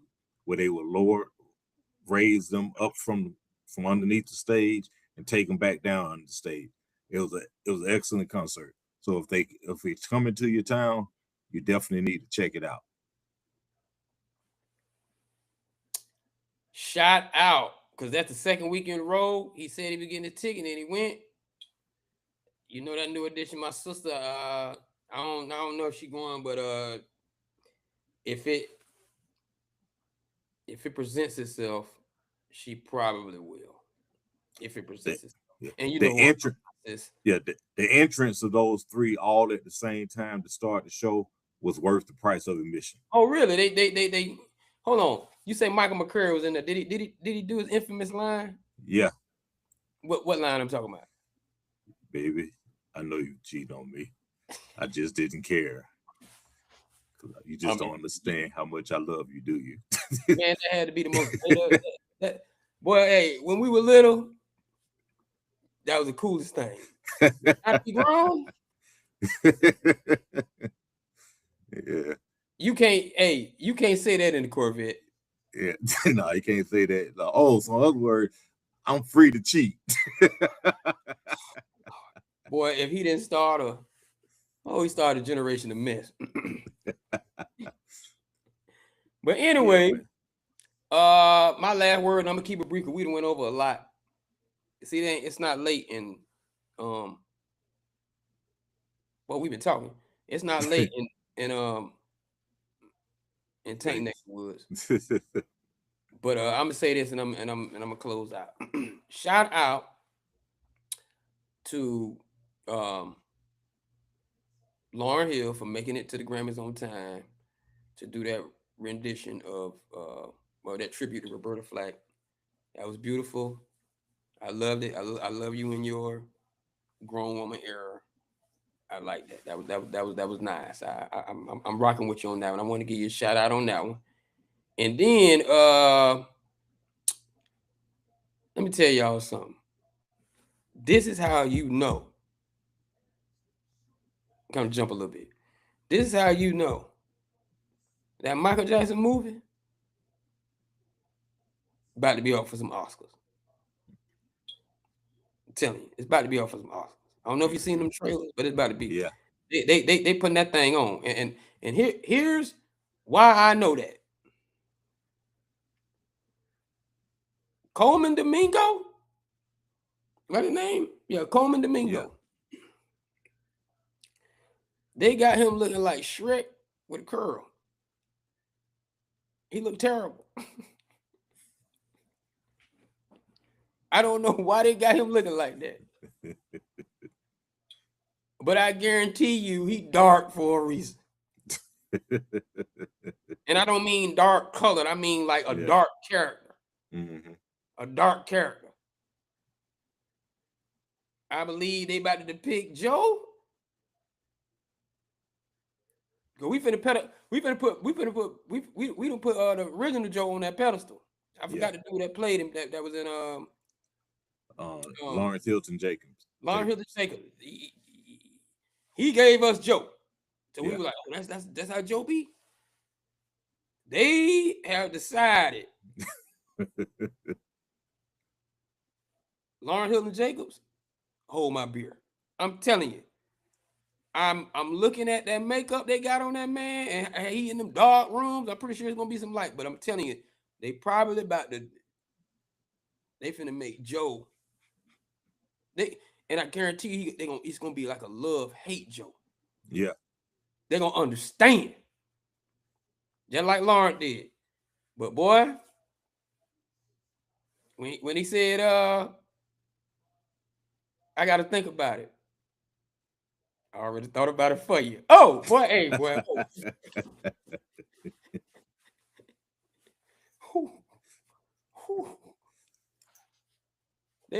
Buddy got some one-liners in that movie. I'm telling you, man. Yeah, I'm ready for that one. It's coming.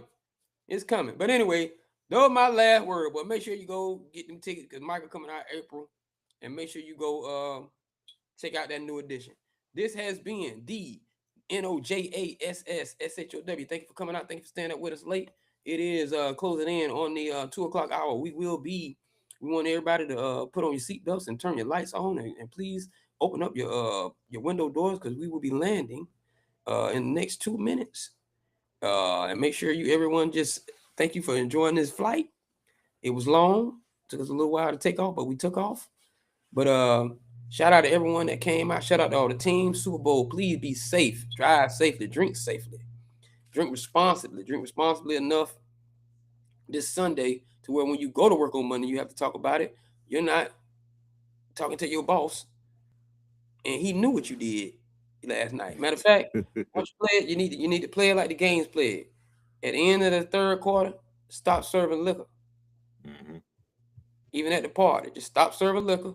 We want everybody to be straight. We want everybody to enjoy this game. I wish both teams injury-free games, safe families. Unfortunately, with these competitive teams, with these competitive games, somebody got to be a loser. But it's profound to say both people win, but we know somebody got to win, somebody got to lose. You know what I'm saying? But shout out to y'all. I hope y'all really entertain us, man, because y'all been going through a lot these past 18 weeks, putting your bodies on the line.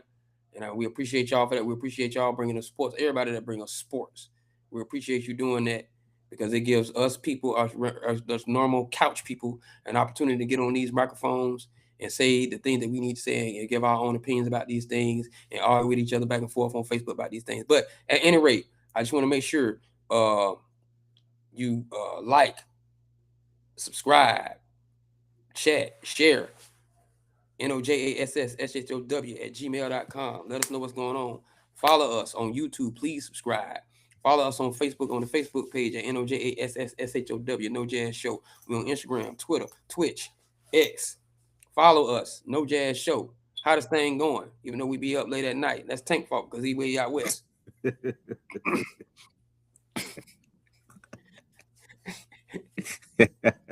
it ain't all. I'm the problem. Trust me. But am I the drama? I have the drama. But anyway, man, it's been a great show. Tank, salute these people, man. See y'all next week.